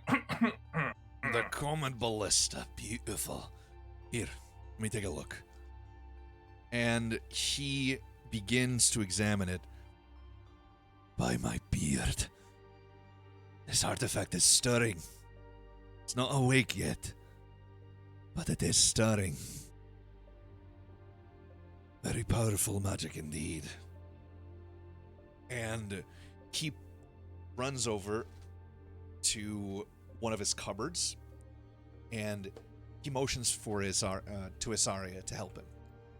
And the two of them move the cupboard out of the way, and behind it, there's a small hole in the wall. We had this from the Zentarim raids before the revolution. We couldn't allow this to fall into their hands. And in his hands, he pulls out an old scroll. The artifacts of Bahamut always seem to find their way into the hands of heroes that need them most. But it's up not only to these heroes to make use of them, but also grow with them. Though these artifacts may be powerful, they all begin their tenure with the chosen hero in a dormant state, and they will only become awakened as the hero undergoes personal change and growth. And he opens the scroll. It's a very long scroll. We're talking Torah level scroll. Yeah. And he shows these 5 different sections of the scroll. Right here. The artifacts begin dormant, and then they stir, and then they awake, they ascend, and they transcend. You, my friends, are in possession of some of the most powerful weapons in all of Toril, perhaps in all of the Great Wheel. Ahmad has given you all a great responsibility. Beyond anything I've seen. I have seen artifacts awaken, I've seen artifacts come and go throughout my life. In the past 500 years. Never before have I seen, 4 artifacts awaken at the same time. Whatever you're destined for, you're destined for greatness. Or, you'll be the downfall of us all. Those are our only 2 options? Yes. The artifacts of Bahamut only lead to 2 places. Doom or salvation.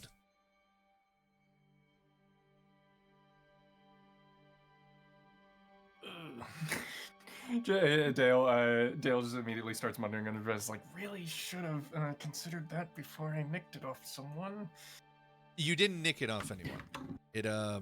It appeared in your inventory. Oh no, I thought I took it from another character. Yes, but that's the thing. You never took it. It just appeared in your inventory. Oh, so did I just assume that it's like, oh, I must have nicked this off of somebody like a long time Sure. ago? Yeah. Okay, yeah, fair enough. Especially because during Why the else would it be fight there? at the Father Forge, it disappeared from Yeah, your it possession. disappeared from my hand and then to Exactly. somebody else's. In the same way, it happened the other way around. So, Mm-hmm. what exactly are you telling us? You're telling us that these artifacts can become stronger, yes? Not just stronger. Incredibly powerful. You all hold in your hands the power of an entire country, really. And it's up to you to allow them to grow. What it'll take for them to grow is unknown.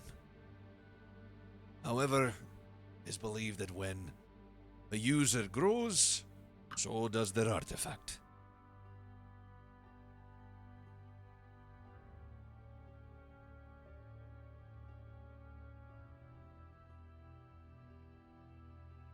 And he looks over at all of you and he says, I'm guessing this is the first time any of you are hearing this, so if you have any questions, go right ahead.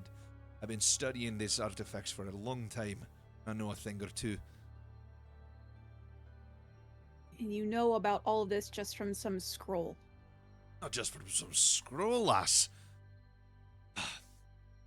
Lork used to be a university town, not just a mining city. 500 years ago, my people, the Duergar, made this our home. The Zentarim arrived about 150 years ago, killed most of my people, destroyed the university. This scroll is the one surviving piece of information that we had. There are probably other scrolls around Faerun and perhaps even around Toril. This used to be a huge body of work, now reduced to this. Tragedy.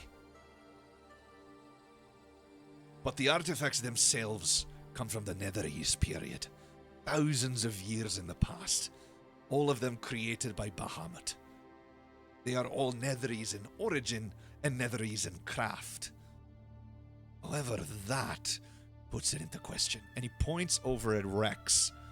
And Rex pulls out the scimitar, the Tyrant's Fang, which is a scimitar tooth.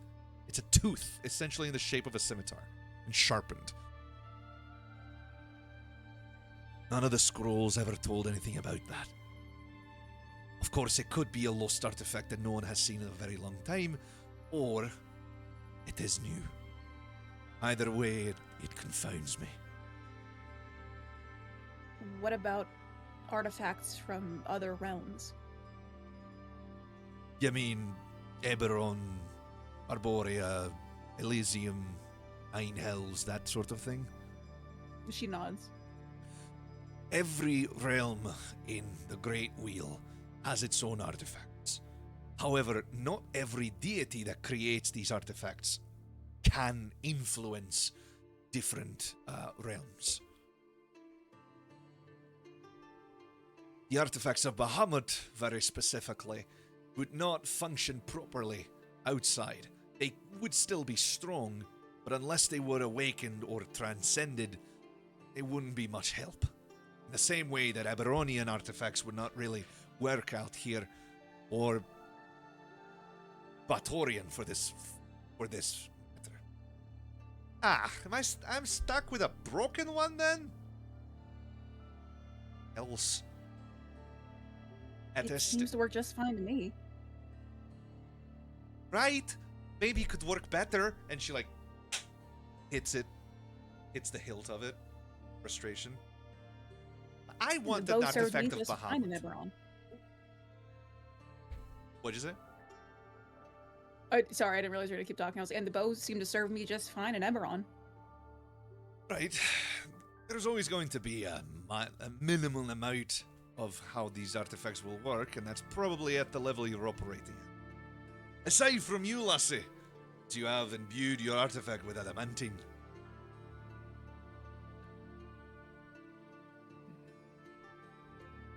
It'll just make it physically stronger, not spiritually or arcanely. Which is fine as a first step.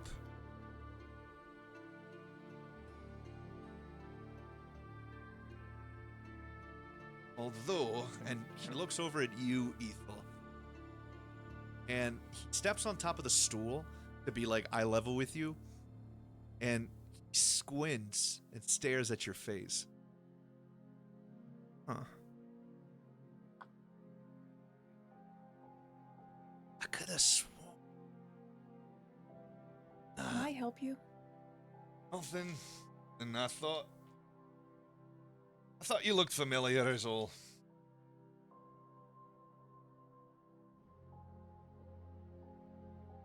And he climbs down from the stool.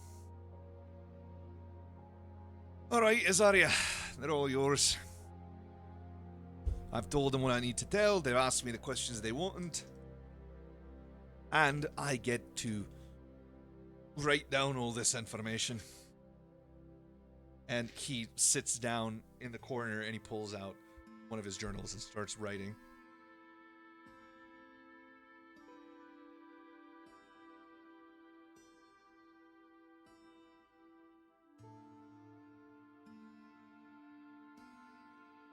All right then, I guess golden I'll- child. What you doing around these parts? Never thought I'd see you again. Sorry, goes on. Well, we were hoping to find you, actually. Really? Sorry, other revolutionary. Ah, revolutionary is putting it. Too strong, too strong. Doesn't surprise me after we left. Right. After you aced your academy and then made your way into the military. Ethelden Alvakir, former Sylvanian cavalry rider. Was impressive. Yeah, and that quite hasn't left me yet, believe it or not. Oh, I can tell. Look at you, still with your shoulders all hunched up, tense. Just stay a while here in Magna. It'll do you some good. I wish we could, but we need to make it to the front. I'm sorry? We've somehow gotten ourselves tangled up in the politics of all this. We feel like it's our duty, I guess, to go make sure that civilians are being actually taken care of on the front lines. And she stops for a moment. Look at you. Truly different from your father, that's for sure. Yeah. Well, lassie, if you're looking to go to the front and not be accosted by either Federation or Coalition, you're gonna need a way to get there that doesn't involve either one of those factions, yes? Assuming you contacted me knowing that I used to live on the outskirts of Magna, so I'm guessing something to do with us? That was more or less the thought process, yeah. Still sharp as usual. You're gonna want to head over to Castle Magna. Speak with the Baron. He'll take care of you. Very benevolent man. You'd be surprised how much he'd do for a stranger. He'll get us inside? I don't see why he would. He has nothing to lose from it. So you mean the leader of an entire faction, and she kind of like motions to everything, like with her hands, right? And it's like would just open He's- the doors to their castle to talk to strangers? He's not the leader of our faction. And What would he, you call him? and he doesn't live in a castle, he lives in a farm. The castle is the seat of power of the people. Okay. Yeah, I just sort of motioned to Athilda, and it's like, yeah, no, everything is sort of a little bit upside down here. Would you like me to take you to Yeah, I had a it? guy who sold me whale meat and wouldn't let me pay for it. He didn't sell it to you. That's right, he didn't sell it to you. He gave it to you.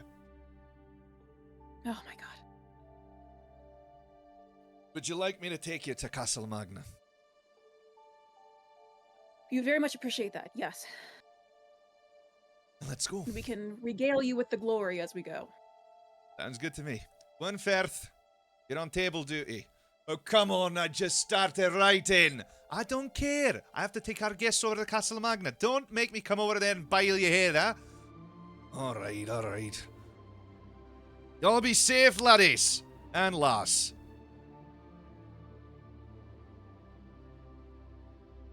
And Azaria guides you all out.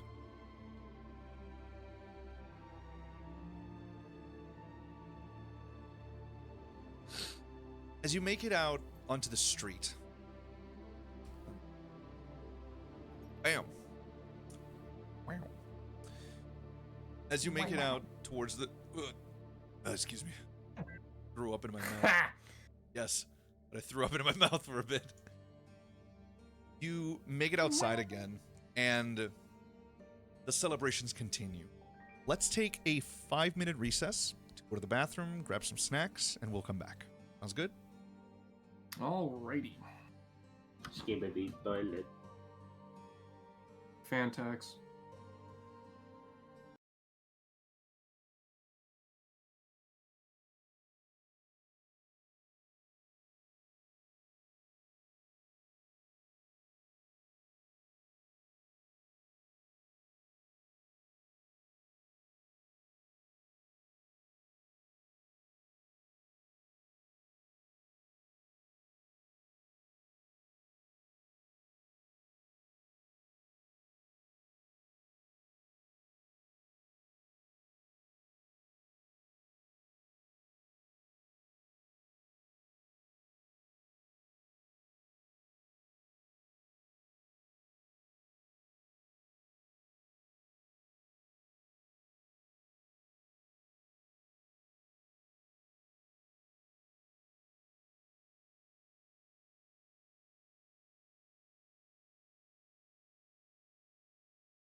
And we return. Man, this is going to look great on the VOD. Jesus Christ. Oh, VOD gang, let's go. VOD gang, let's go. All right. As you all walk out of the tavern, you see that the celebrations continue. Izaria leads you all past the celebration and down to the south, where you arrive at a weird building. Solbrook, you recognize this immediately. This is a lightning rail station. Gah. You have never seen one of these outside of Eberron. And the ones that you used to know in Eberron were all destroyed in the last war. As you approach it, you see that there's no train waiting. But Azaria approaches this platform with these metal beams in between the two sides of the platform, and she just stands there for a bit, waiting. Confused, Grimorian goes, what are we waiting for? Just give it a moment. No, seriously, what did... No, go on, hold on, give it a second. And in the distance you hear. First you feel it, in fact. The ground begins to rumble. It's not a violent rumble, but it's a rumbling nonetheless. And you hear it. The whine of metal wheels against metal beams. And from the south, you see a metal carriage, essentially, arrive. I'm gonna make it a darker gray. Let's see.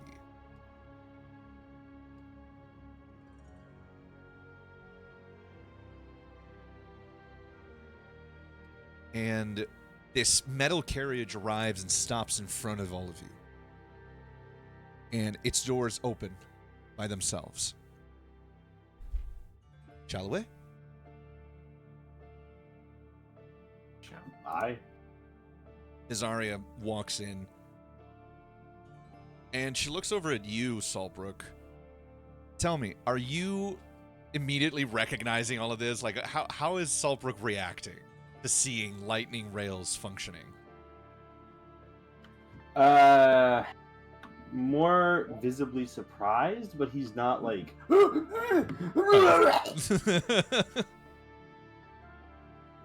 She looks Kind over of like at his you. eye is Yep, kind of no, just like for- open. It's like, huh?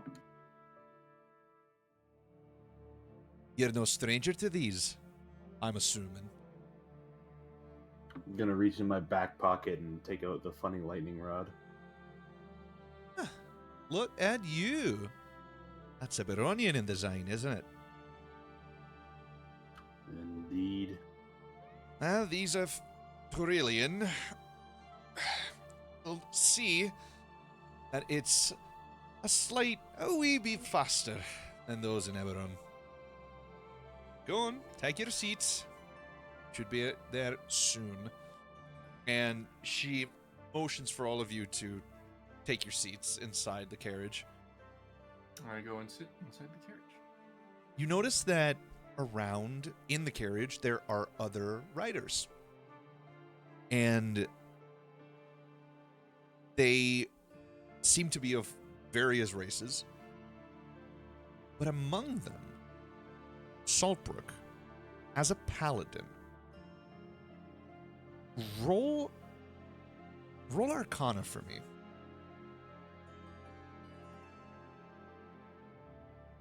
Damn, that's just only gonna be 11, Chief. 11. Yep. Roll with advantage for me. Okay. Reroll or just roll one more time? Roll one more time. It's gonna be a 10 Oh, okay. for real. It's not you that notices this. It's Lyra. You feel a small tug on your cape. And as you look over, you see Lyra's spectral form with her arms crossed and her gaze fixed on something at the back of this carriage.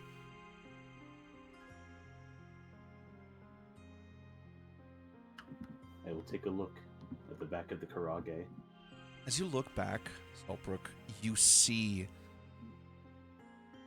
something is off about a man. His eyes unfocused, his posture slumped, his mouth hanging slightly agape,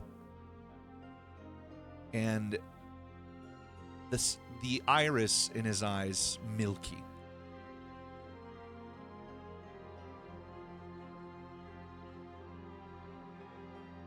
What would you like to do? I need to see if I recognize this man. Give me a perception check. Yes, sir. Man, my rolls are not busting today. 13. You do not recognize this man at all. You've never seen him in your entire life. However, what you do notice is that his skin seems slightly discolored. It seems pale. This is a human man, Caucasian, but there is a discoloration to his skin that you're not sure is normal. Is it from natural causes or is it from something different? Like, is it localized, essentially, I guess is what I'm asking. It's his entire body. Every surface of skin that you're able to see underneath his clothes has this discoloration. I see. His lips are slightly purple. His iris and his pupils are milky. His mouth hangs slightly agape, and he has no hair. Mans is having a coronary. For real.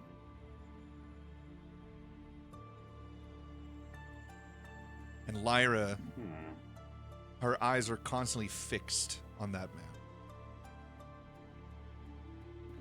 I'm gonna. Can I talk to her through just my mind, or do I have to speak out loud like a fucking crackhead? You don't have to speak out loud. You can just speak to her. I'm just gonna do that in my brain. What's got you fixated on this one? I'm thinking about that one. I don't know. Not normal. So it doesn't look normal. Not alive.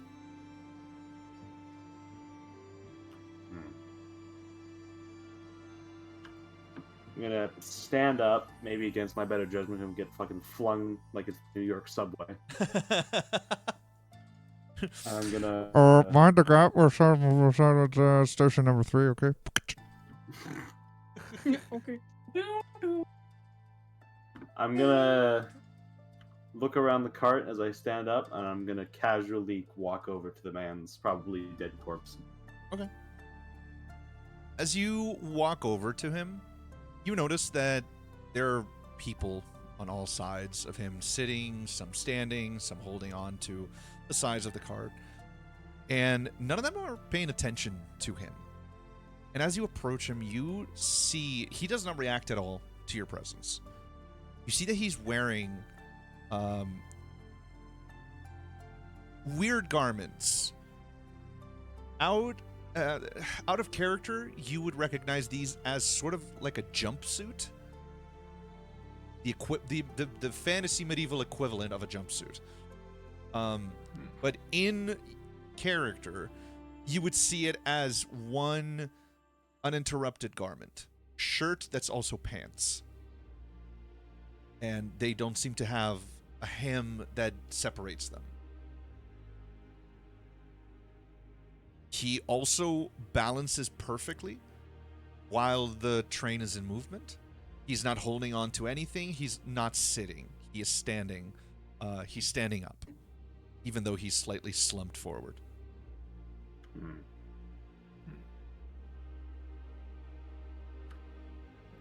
I'm gonna tap his boot with my boot when I get close enough to do that. Okay. You see him slowly look down. And then he looks back up and stares forward into the distance. You all right, old man? He does not respond.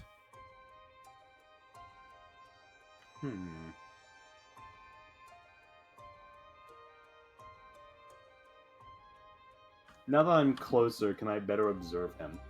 Yes. What would you like to observe? Okay. Probably just the face now that he's looking up at me. I guess if there's any visible wounds on him, or like blood that's kind of seeped through his clothing. You notice that he is very old. Very old. And you see no wounds whatsoever on his body. In fact, he is... The best word you could use to describe him is preserved.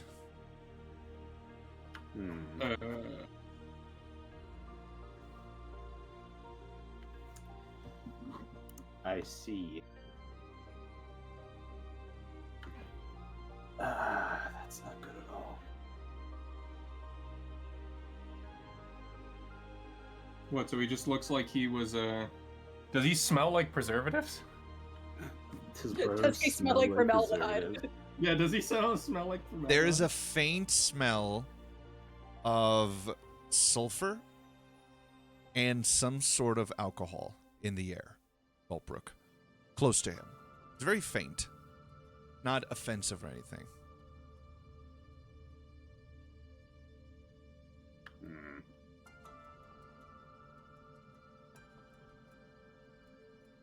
I'm gonna speak to Lyra. I'm just gonna ask, you notice anything about him now? I'm blanking here on what this might be. You see He's her undead, almost. You see her form float around this this person, and she like cocks her head to the side, looks at it from underneath. She floats up slightly, she looks at it from above. She puts her eye really close to the person's eye. She purses her lips very much like her mother used to do. Yeah, there's no doubt about it. He's dead. You think he's reanimated? Or you think he's just undead? He's definitely undead, but he's not a ghoul or a zombie. If he was, he'd be attacking people. This is something else. I don't know what this is. I've never seen it.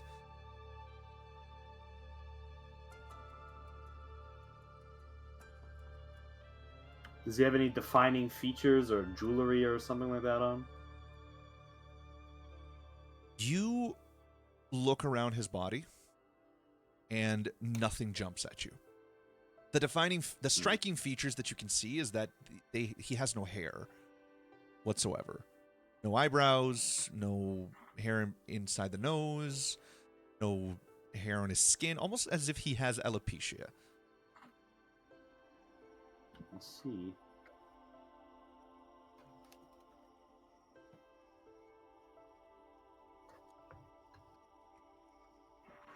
That is very, very interesting. Lyra turns to you, Saltbrook, and she says, "He's empty." What do you mean empty? She, floating, almost like Casper, she bends forward and puts her head through his chest. She phases through his chest, and then she comes back out, her eyes wide. He has no soul. Even zombies and ghouls and vampires have souls. A whole different type of undead. This is empty, completely. There's no trace of a soul whatsoever.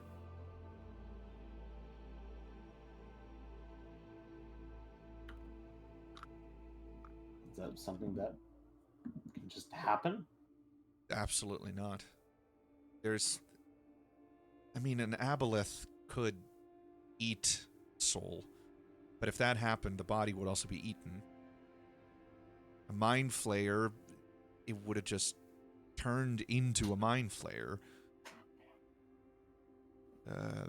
A shade, maybe, but the body just wouldn't be walking around. But nothing I can think of, Dad.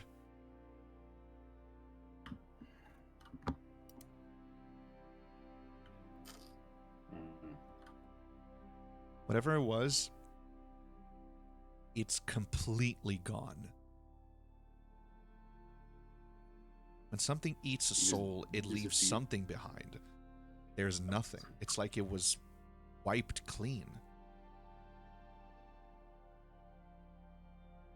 Is the man gaunt, or what's his... He is gaunt. face look like? Yes.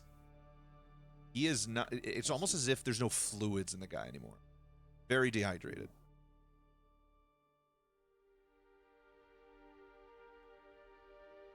Hmm.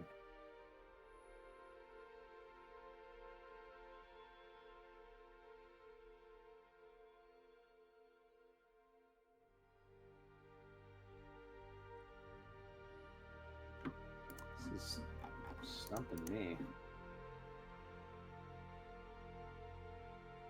I'm gonna look around and just look to the person next to where this guy be standing. Mm-hmm. I'm just gonna ask, is this guy okay? I'm gonna gesture my hand and point a finger, like point the thumb at the dude. She is a black elf woman, long curly hair. She looks over at you and sort of cocks her head to the side. She's like, "Whatever you mean, darling."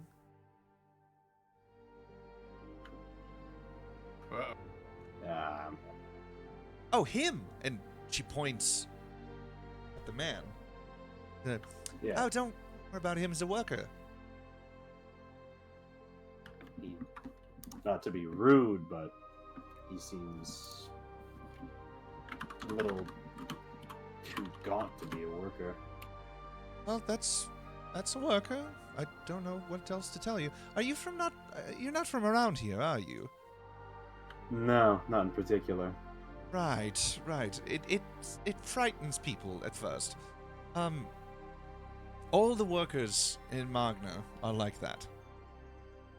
He has undertaken the great sacrifice and is serving Magna. And there it is. Serving Magna. Right. It's a great honor to do it. All of us will do it eventually. He's soulless. Right. Yet his body works.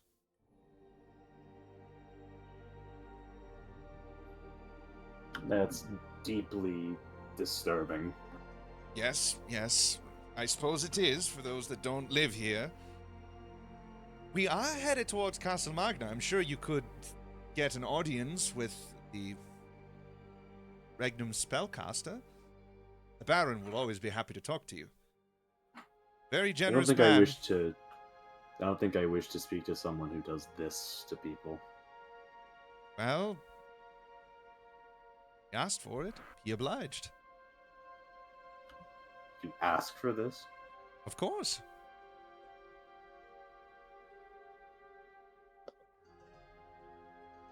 I know better than to insult the practices of one's home, so I will leave it at that.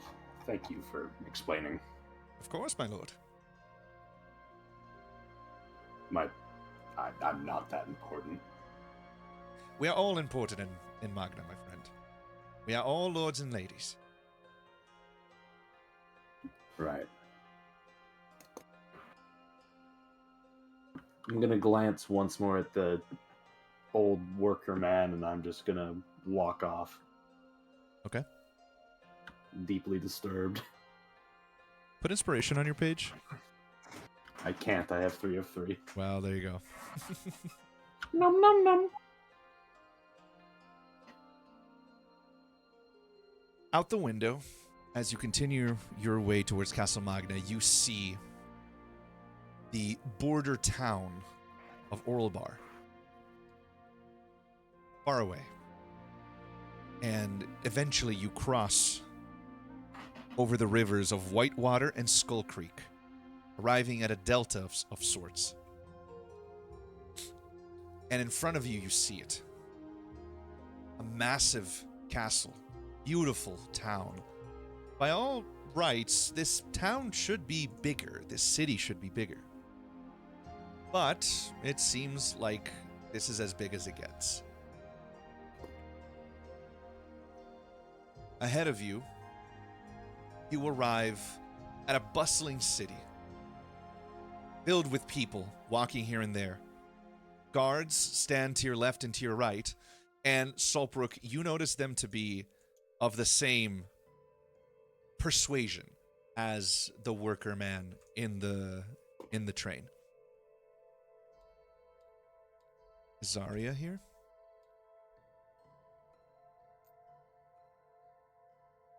There we go. As you all walk out of the train and step onto the streets of Castle Magna, you see idyllic scenes. People walk here and there, trading food or other things. No money can be seen being exchanged, and whatever one needs is given to them.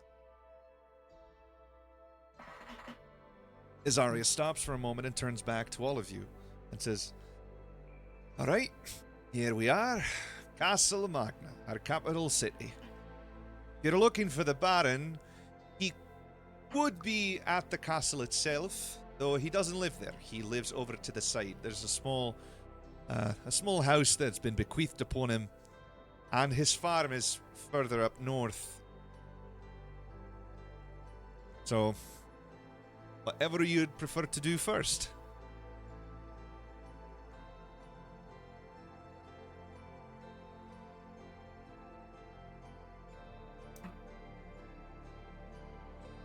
Shall we go see the Baron? Yeah. Well, where would he be now?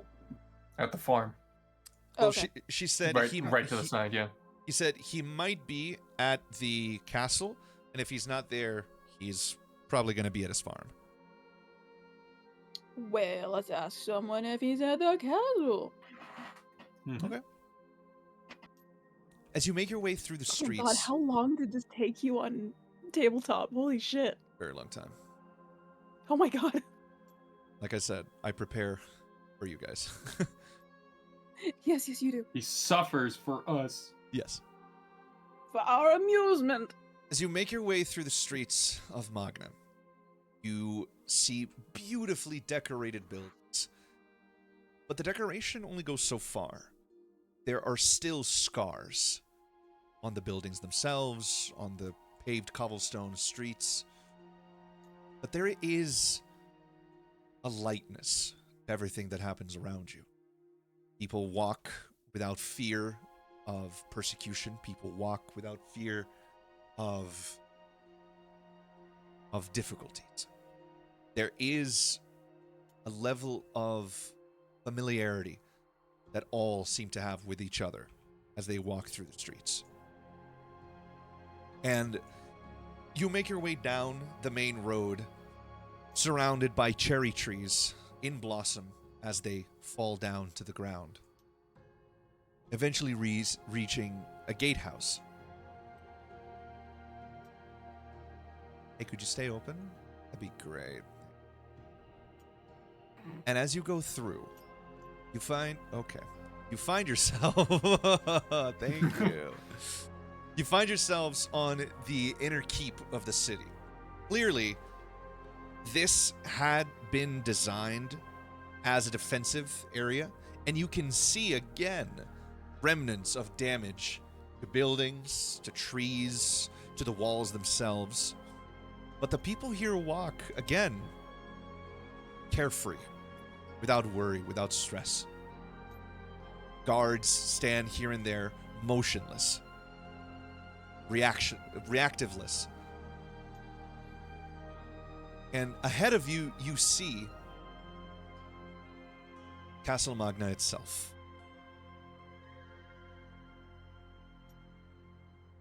Making your way through a second gatehouse, you arrive at the front of it.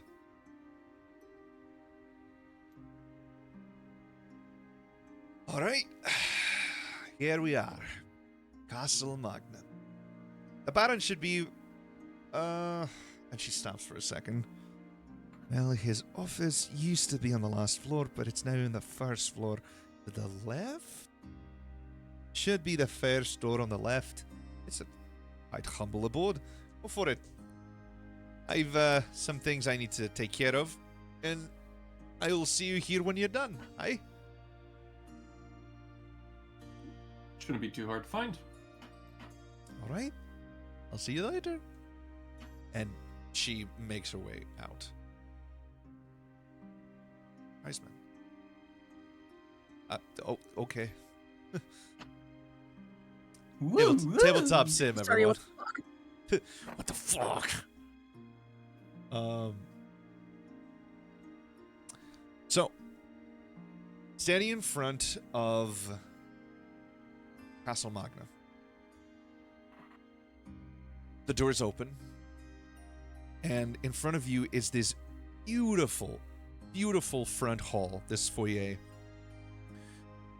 of marble on the ground, on the floors.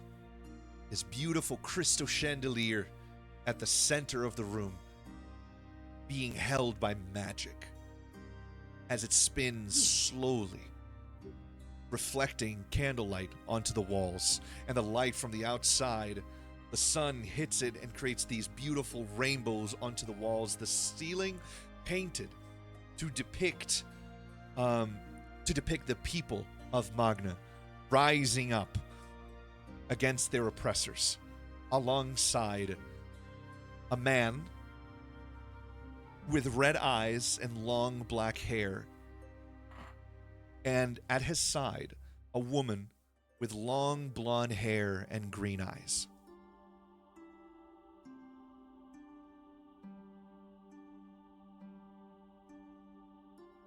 The foyer heads forward, upstairs, or to the left and to the right, down hallways.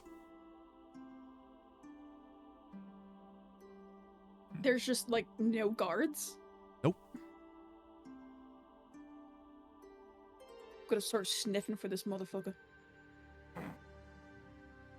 You think I'm joking? You're No, sniffing? I'm not. That's why I'm laughing. She's sniffing? She's sniffing?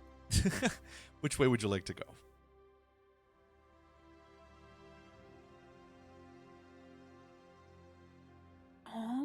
I guess straight. A Filden nose lead the way.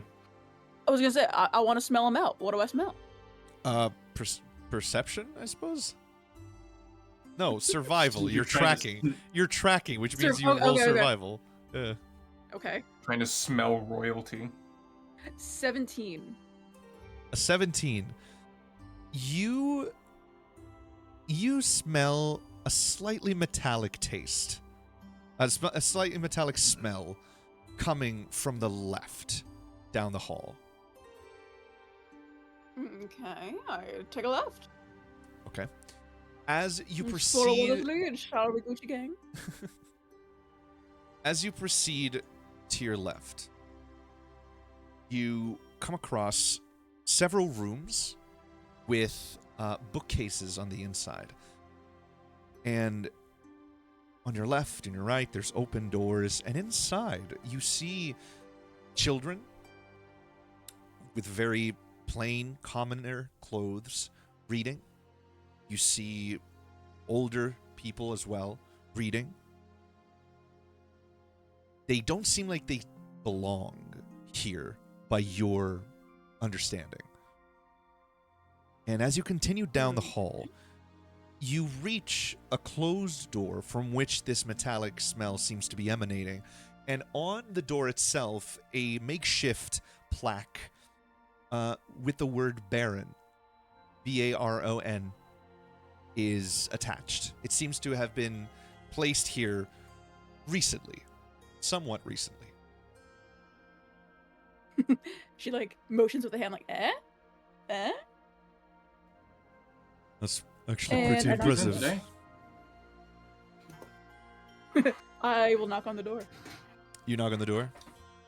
I knock on the door. Okay. As you knock on the door, you hear a voice from within the room.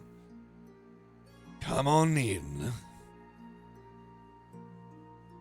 Do I push the door? Is it like unlocked? It's unlocked. Okay.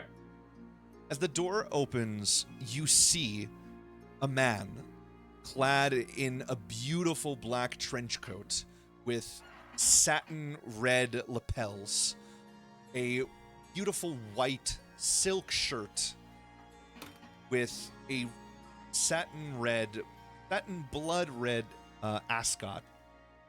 He sits at a desk, small desk, a very humble desk, looking at a spell book and drinking a small cup of what looks to be either wine or blood. And as you walk in, he looks towards you. I'm going to copy him here real quick and make him big so you can see him in all of his glory. Big Chungus. This is what he looks like. And with his left hand, he holds on to this cup. His left hand is gold, mechanical. And as he looks over at all of you, and he says, I don't think I've met you before.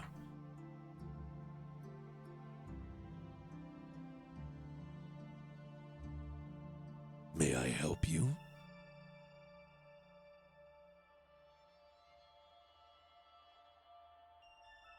I kind of look to the Gucci gang. Just like to the side real quick. I gotta take a call. I'll be right back. Hold on. It's okay. In character? No, I'm actually getting a phone call. Okay, So okay. just one moment. Sorry, that was just very funny to me. I gotta return some videotapes. No! Disappears, never comes back. I would cry. Ethel kind of like tries to stand a little straighter, like pulls her shoulders back a little bit. Like, we're envoys from Wyndburgh. We're here to talk to the Baron. Wyndburgh. That's, southeast of Belliard, between Belliard and the High Forest, correct? Small town. Crossroads, yes? She nods? Very well. I have never received envoys from Wyndburgh, and judging by your appearance, you are adventurers. The Faerun Deliverer did speak of an adventuring party from Wyndburgh, and I surmise you are therefore the Wyndburgh Wardens, yes? Well, they are, yes. Sorry, my father's timing is fucking impeccable. Mood.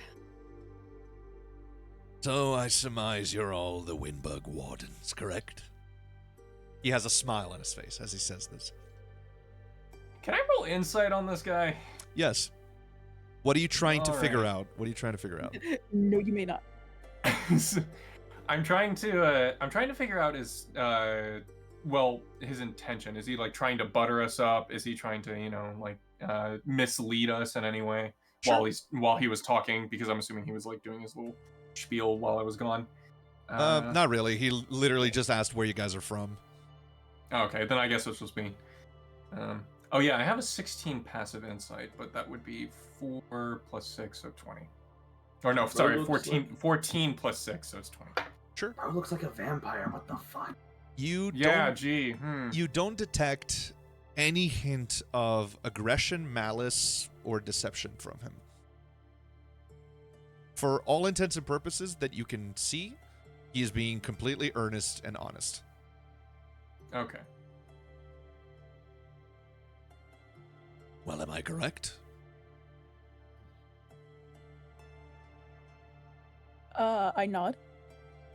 Then this is not the first time we have crossed paths. I believe you, and he points to you, Ethel, specifically. I believe you were at the Waterdeep Gala when the heist was attempted, correct? She kind of like stammers for a second. She's like, oh, yeah, we were invited. It was some party. Right. And I imagine then that you are friends of Mochi, correct? Yes, that we are. Any friend of Mochi is a friend of mine. How may I help you? I again look to Gucci Gang because I don't want to be the only one talking. We're looking for a way to reach the front lines. We were wondering if you'd be so kind as to, somehow pull some strings and allow us to, go there as diplomatic envoys of Magna. And why would you imagine that I would have such a power to dub the envoys of my country? Because you're neutral in this conflict, and you're known throughout the realm for healers and scientists. That we are. But my point stands. Why would I have the power to dub the envoys? Are you not the king of this forsaken whatever? Not Yeah, in no, a Dale was just like, very long time.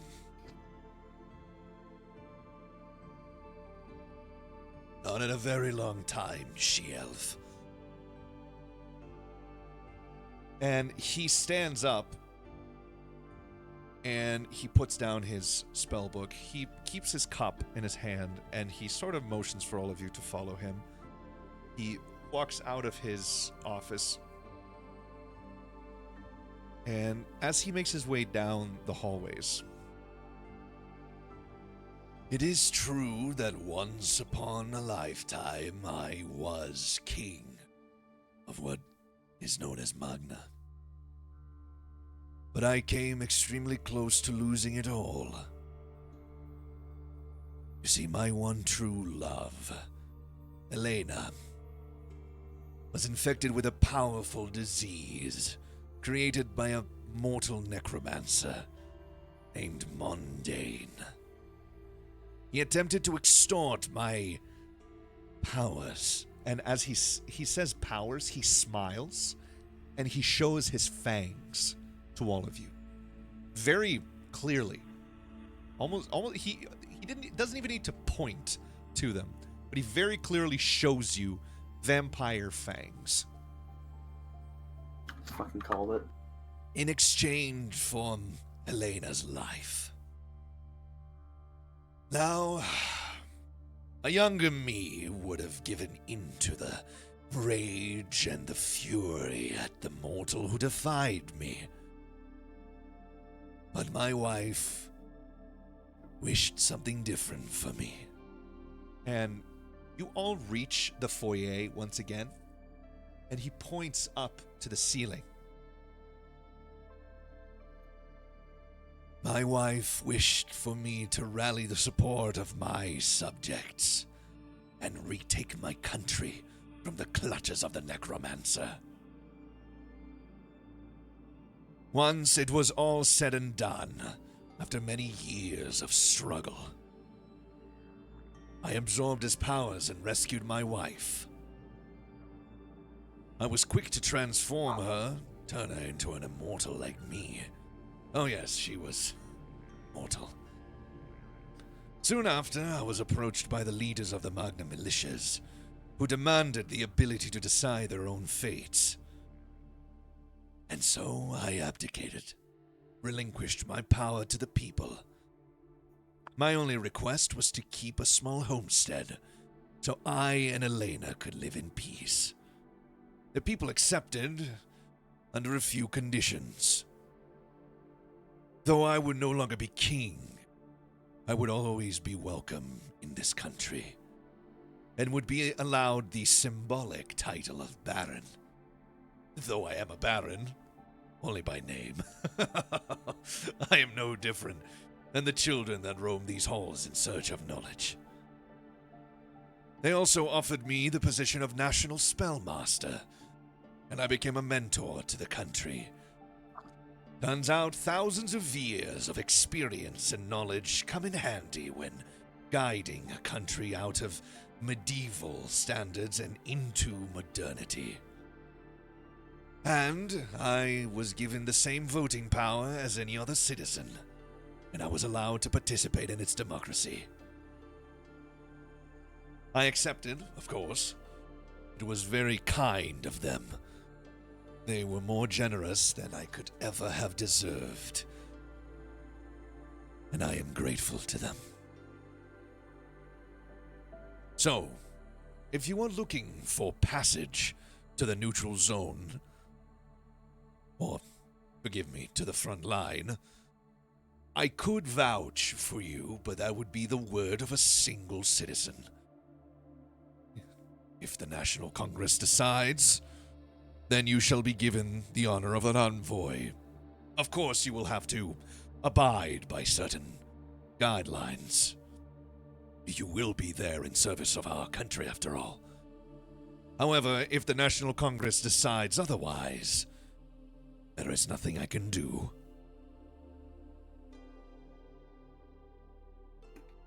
Do you have any more questions?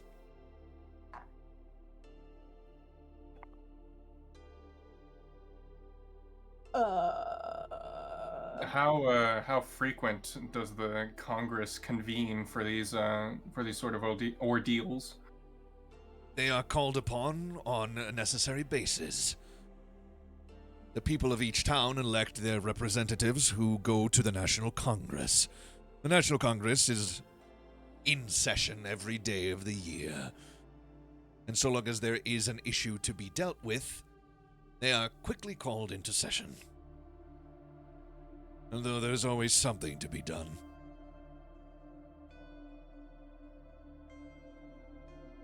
So you're saying if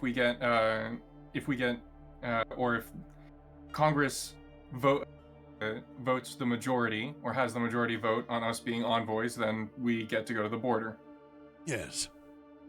There are not All right. many representatives, so it should be fast. Nothing a little social engineering can't fix. Then we shall call Congress immediately. So be it.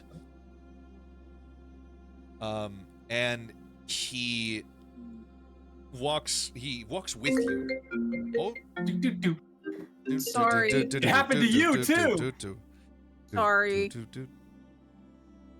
It's okay. It's good. Oh, okay.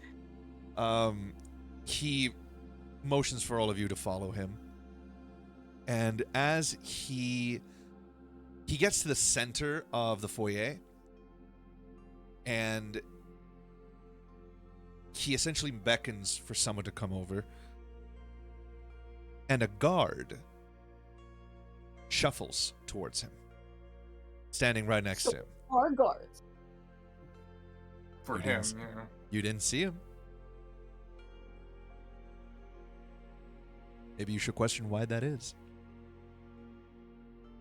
A guard in the same state as that worker, Saltbrook, arrives and stands next to him. And he pulls out a small piece of paper and writes something on it. He hands it over to the guard. The guard opens its hand very slowly and clutches the paper in his hand, slowly closing his fist. And the Baron speaks, "Take this to the National Congress and convene an issue there is." Actually, Can do I, you mind- like- No, Sorry.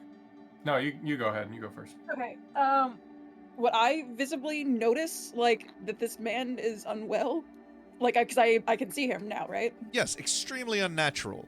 Immediately. Okay. What the hell is wrong with him? Oh, he's a husk. I'm sorry? Oh, I'm I'll sorry. speak up here just because I have some prior knowledge. Yeah. It's apparently normal here once you give all you can give to give a bit more. I'll say to Thilton specifically. I think Mr. Vampire Man already knows all that. I can understand why it would be out of place. When I was declared the National Spellmaster, as per the National Congress, I vowed to dedicate my work to improving the lives of the citizens of Magna, and I eventually proposed necromancy to bolster the productivity of the nation. However, this is no mere necromancy. And he motions to you, Sultbrook, and you can tell he is asking permission to do something. Specify. He makes somatic movements with his hands that are necromantic, and he very, very specifically waits and essentially asks you with his eyes, do you mind? Essentially, he wants to demonstrate something. To me or to somebody else? I think To to all of us in you. general, but yeah, Yes. to you in Using- particular, because you're the magic man. Using you as an example. I'm going to repeat my request for him to specify what he's going to do. Fine, I'll do it to myself. And he finishes his incantation, and he slowly moves his right hand forward, and as he does, a spectral version of him separates to the side. What you see here is my soul. Regular necromancy utilizes the soul as fuel. And that is why it is banned in so many places in Faerun. However, the necromancer that threatened these lands was powerful enough to not have to rely on souls. After defeating him and absorbing his power, I was able to learn the Almectomy.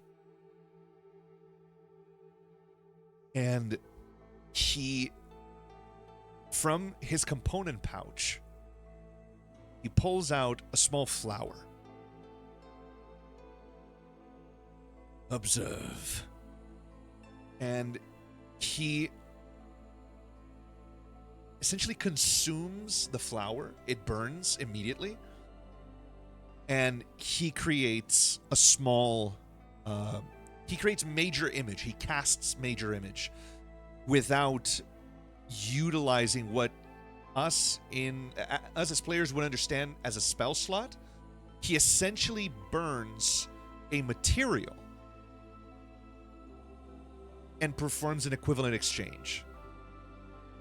He utilizes the material, the carbon, and the chemical power of that flower to power his magic. And you see that his soul remains undisturbed.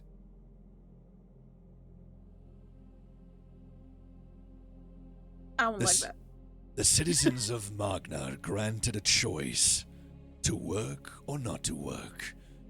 During their lives, they are free to do what they choose. And upon their deaths, they are given a choice.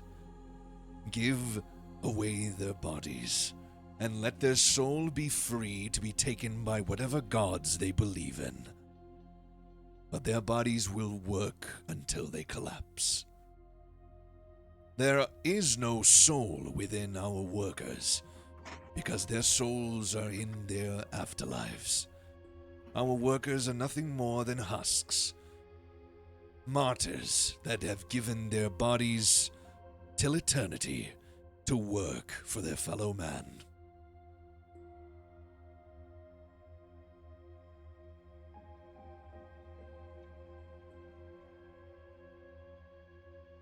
So that was what was below the city. You noticed sharp instincts. What do they do down there? They wait. They wait until they are needed. They are all capable of combat, but we haven't had the need in many a year.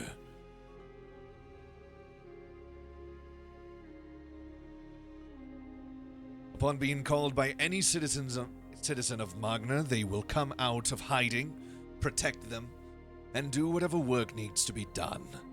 The prosperity of our country is to be explained by the fact that those that die in Magna choose to serve it eternally.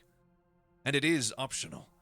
No citizen of Magna is forced to undergo a lumpectomy upon their death, or their deathbed. They are given a choice, and it is considered the highest honor for any citizen of Magna to give, even in death.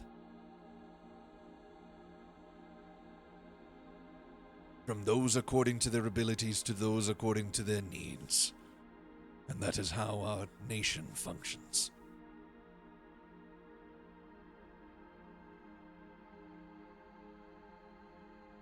So they don't use a currency. The currency is their lives. The currency is their soulless bodies that work until they collapse. Their souls are free to go to the afterlife. How do you know that? Because I sever their souls personally, and I send their souls to the other side personally. Insight. Can I roll an insight on that? Yes, with advantage. Okay. First one is a 6. Second one is a 14, so 20. As far as you can tell, he's telling the truth. There is no malice in his voice, though there is a certain level of protection. This is something he's proud of. This is something that is important to him. And well, so far as he knows, he believes that happened. And for someone to question it, that is where this, I don't want to say defensiveness because that might give you the wrong idea of what I'm trying to explain. But there is a protection of this craft he does. Because this is important to him. This is his life's work. He believes every word he's saying.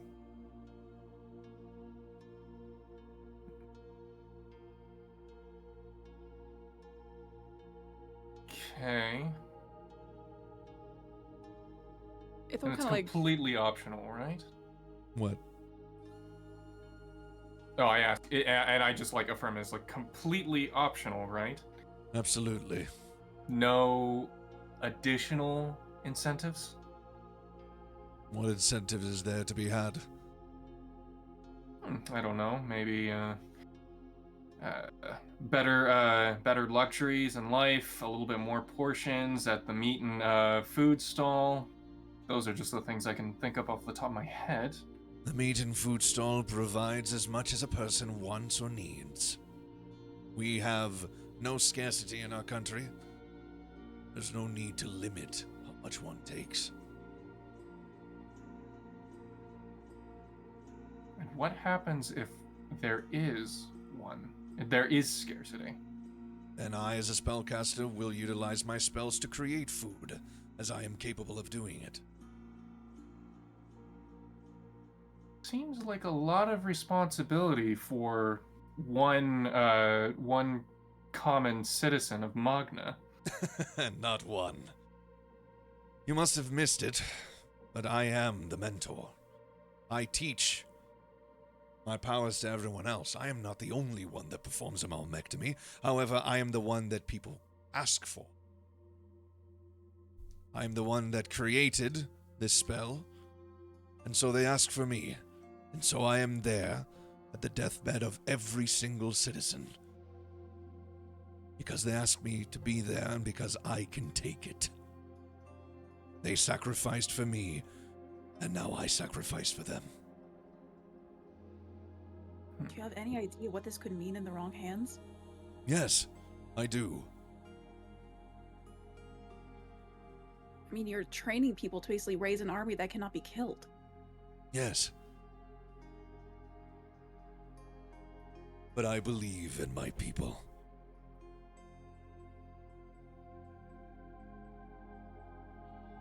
And what happens when your people believe in something else? They are free to choose. We are all destined to answer for the consequences of our actions. Then Dale's just sort of mutters, like, well, except when you die. Are either faction aware of what the magic you can do here is? No. And you trust your people not to just go out into the world and let them know? I trust the empty Federation checkpoints on our western borders. The Federation gave up manning those checkpoints because simply no Magnan would ever want to leave. In fact, they had to stop those from the Federation from coming here. But we are not blind. So long as our way of life exists, it threatens the Federation. It threatens the Coalition. Hell, it threatens Sylvania even.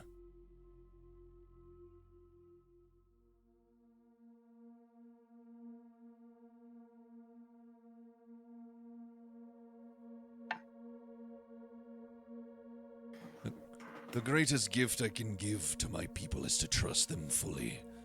And what kind of citizen would I be if I did not trust them? They got me my wife back, and I get to live a simple life after the horrors I perpetuated against their ancestors. They have forgiven me. And so my trust is my gratitude.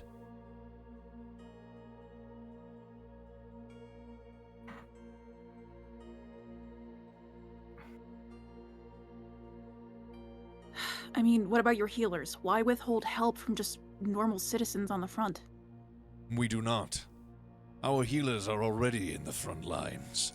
They have been ever since the massacre at Hellgate Dell was publicized. But to send envoys is a completely different matter. Why is that? Because we are neutral. The wrong envoy at the front lines could cause a diplomatic incident, and so only those voted by the National Congress can go. Our medics are unarmed. They go to the front to help, and nothing else. To send an envoy is to send the country to the front lines. And That's the weight of the decision. And that is no small thing. I'm sure you understand.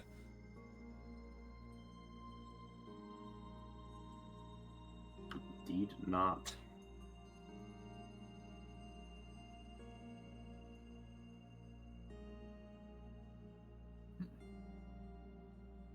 Our country is young. Very young, Master Warlock. It is the year 1495, and it was not until the year 1489 that we became what we are today. Our people long for peace. To become involved in the affairs of the outside world is a dangerous proposition, especially when our way of life, when our socioeconomic system is a threat to those outside of us. Already the Federation machinates to destroy us. Already the Coalition seeks our dissolution. But their currencies have no power here. And in a country with no currency, in a country with abundance, why would anyone want anything else?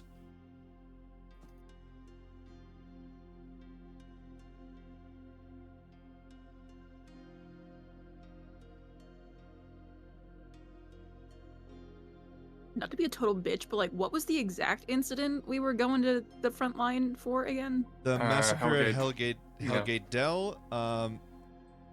Over 3,000 civilians killed. Yep. I see. That's a raised- massacre, baby. They razed an entire city.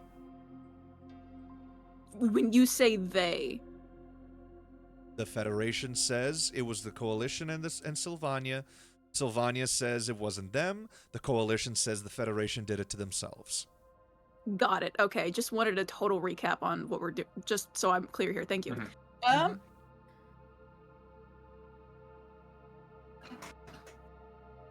Ithil was both mad impressed and just mad frustrated. Like, Yeah, fair. Fair enough. Yeah, so the both factions are just pointing over on the other side. It's like, they did it! Uh-huh. yeah. Yeah, that's gonna be fun to deal with. Ithil just kind of sarcastically goes like, well, you've got everything figured out now, don't you? Within the confines of our realm, yes.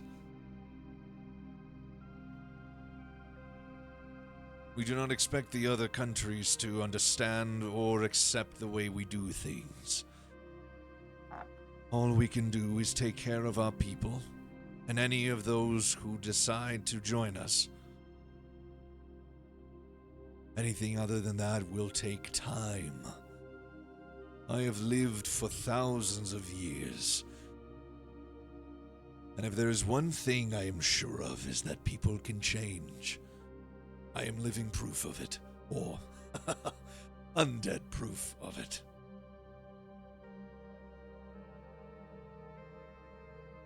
Yeah, take it from me, change doesn't necessarily mean for the better.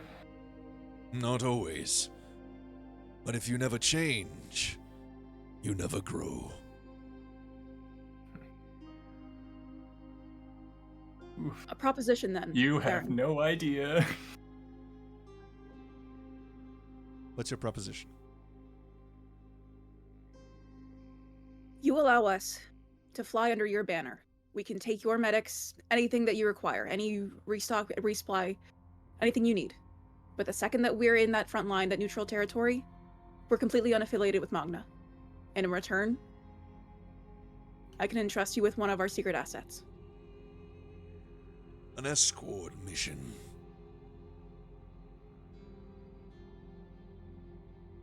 Is that what you're proposing? In a sense. Permission to So that'll fly be- under the banner of Magna to get through the line. But then That'll afterwards, put us in the... Yeah.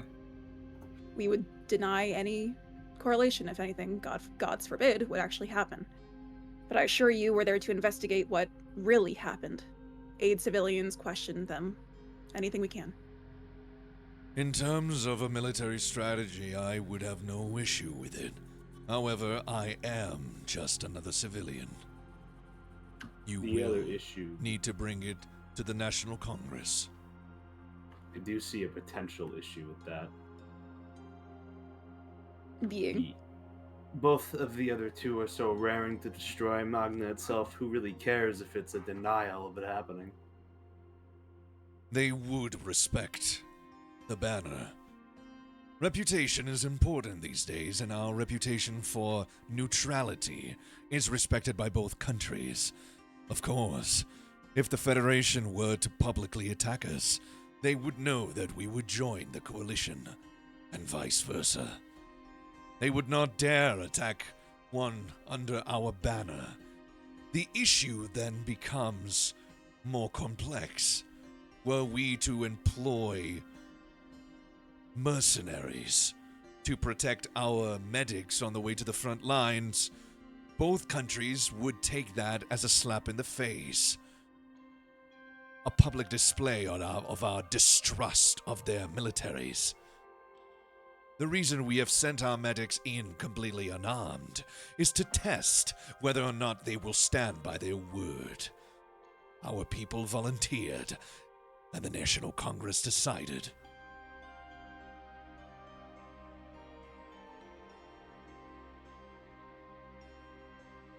Regardless of your strategy, again, You will need to bring it to the Congress. What can Very we well then. expect at the Congress?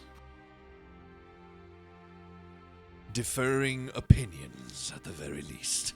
Is Yeah, that that's not what happens when you. democracy is? Yeah. However, these representatives are elected directly from each town in the Regnum of Magna. No large administrative regions. They care for their people, and they know the people they care for.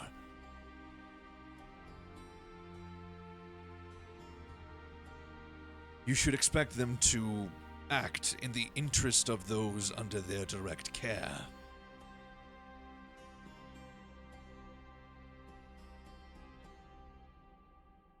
Or maybe their own self-interests, but consciously or unconsciously.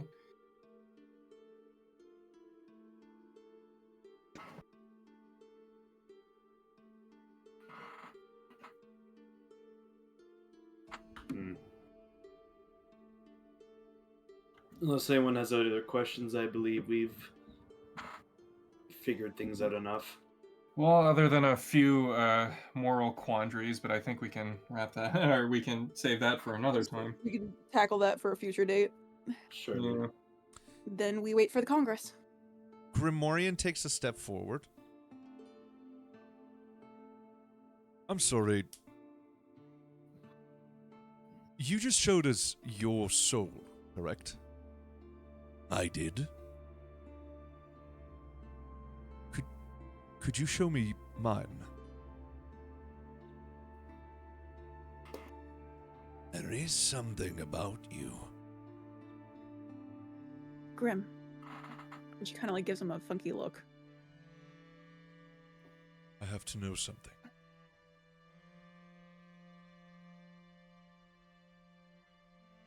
Keeping secrets, huh? You do not have to reveal them to me. Rather not. This is important for me. Very well. And you see Grim take a step forward. And Cesare puts his hands forward, closes his eyes, and performs the somatic glyphs with his hands, and closes it, and pulls towards him. You all see as Grimorian duplicates. And the same aura that you've seen come out of Cesare comes out of Grimorian, but it's a different color. Cesare's was this lime green, very reminiscent of, evil magic in movies. Whereas Grim's is golden. It's yellow. It's warm. And as it's pulled out, Cesare opens his eyes, and in front of him, he sees Grim as a Warforged. Even though Grim is currently glamored, wearing a human's face. Interesting. And Grim stares at it.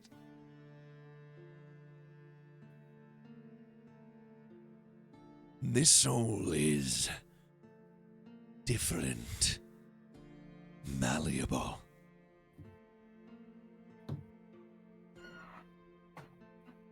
I don't like how he uses Forged. that term. And Yeah, what the fuck? And as he turns, he has his hand with his fist clenched, with his knuckles facing outwards.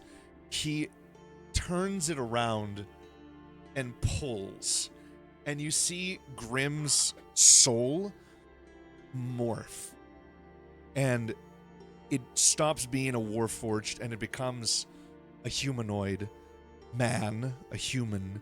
And then it changes into an elf and into a dwarf and into an orc, into a dragon, into a dog, into a bird, and then A seagull.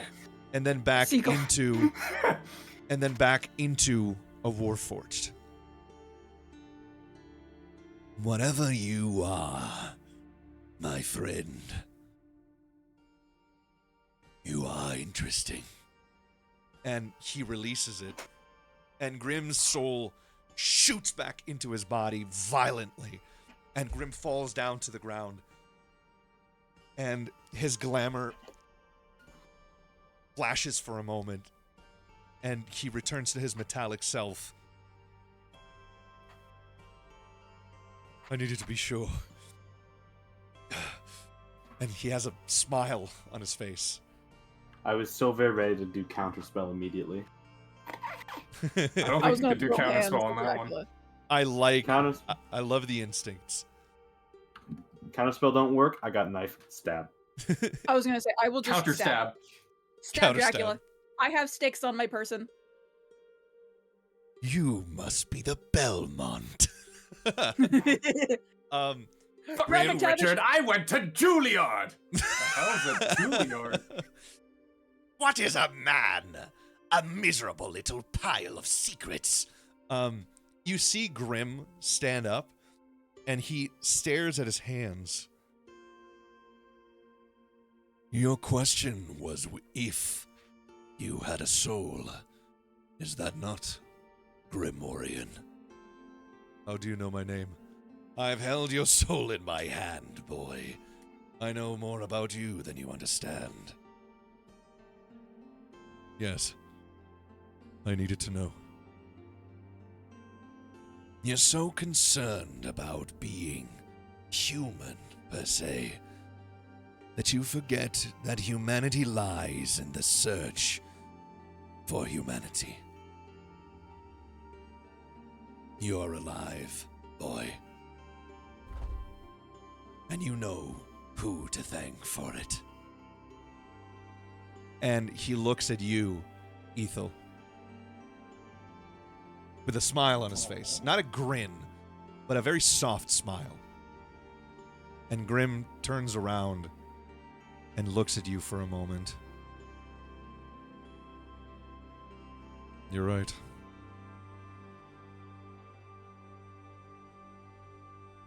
And he walks over to you, Ethel, and he just embraces you. This massive man just holds you against him. And you feel the pitter-patter of tears against your forehead. And he releases you.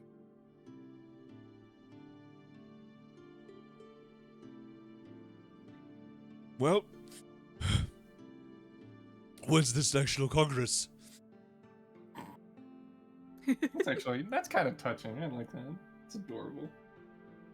Grim, put inspiration on your page. That we need a soundbite of to add to the board. DMPC inspiration. page? Here we go.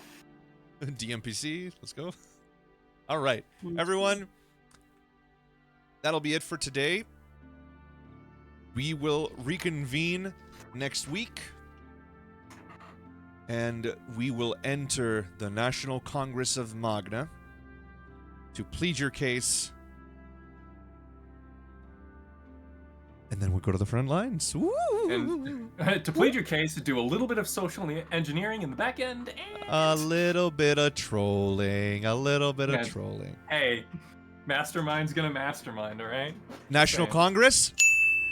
Social engineering. A little bit of trolling. Cotton Eye Joe. Oh yeah, it's all coming together. All right, everyone. 162 anti-personnel fragmentation grenade? Huh, you better You better believe it. Those weren't invented yet, probably. I don't know. How'd you like the taste of freedom?